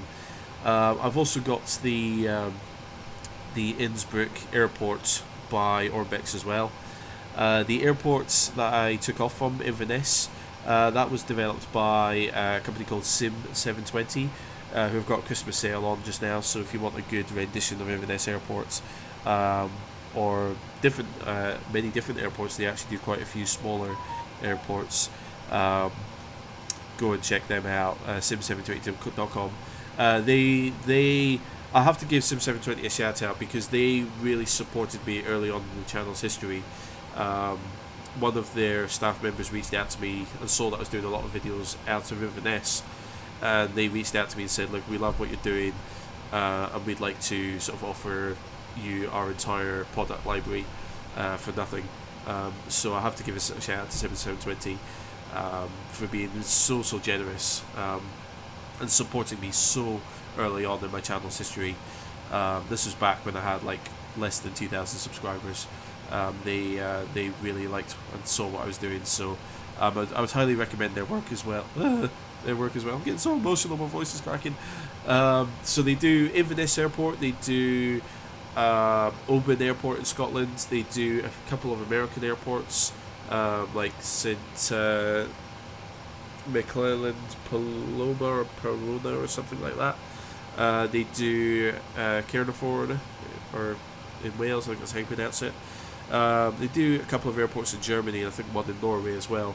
Sim720, as well as having their own products, they've also worked on some of Orbex's airports as well. Like I think Orbex Stornoway was done by Sim720, and they've done some of the more specific like local scenery design for sort of Scotland for Orbex, so I would highly recommend them. They're a great company, and as I said, they've got a Christmas sale on just now, so please do go and support them if you like their products, and go and buy a couple of their airports because they're really good. Let's see, Riskas, I'll be off to do the Innsbruck approach in a Q400. Nice, enjoy. It's really good fun, as you saw. Especially if you've got the weather for it as well. The low visibility makes it a bit more intense, shall we say. Alan, got what I do for a Merry Christmas to you, mate. Happy New Year. Hope your people else completely no time. Catch you next time. No worries, Alan. Thank you very much for sticking around, Alan. I know you've been around for almost the whole live stream, so thank you very much. Merry Christmas to you and yours as well. And yeah, we'll hopefully see you in the new year at some point.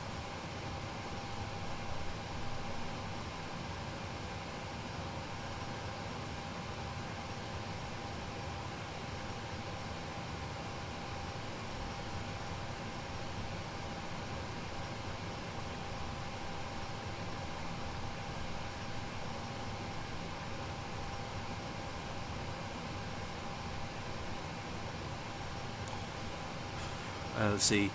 Liam, am I using DX9 or DX10? Good question. Well, it's P3D, so I would suspect DX10.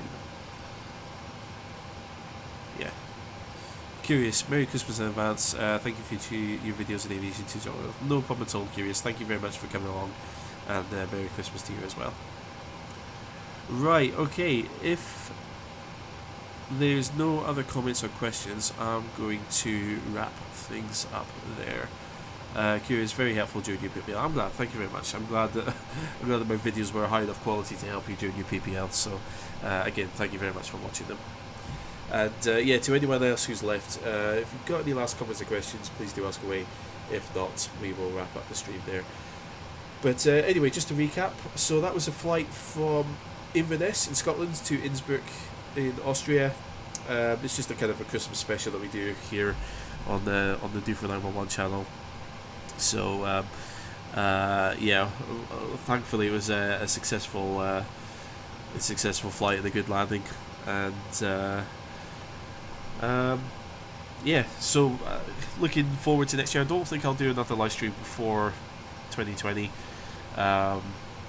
but I do have some big plans for next year, so I'll try and bring those to fruition, and yeah, hopefully I'll be a lot more active on the channel as I was this year, once I get my PPL studies out of the way. Should be good.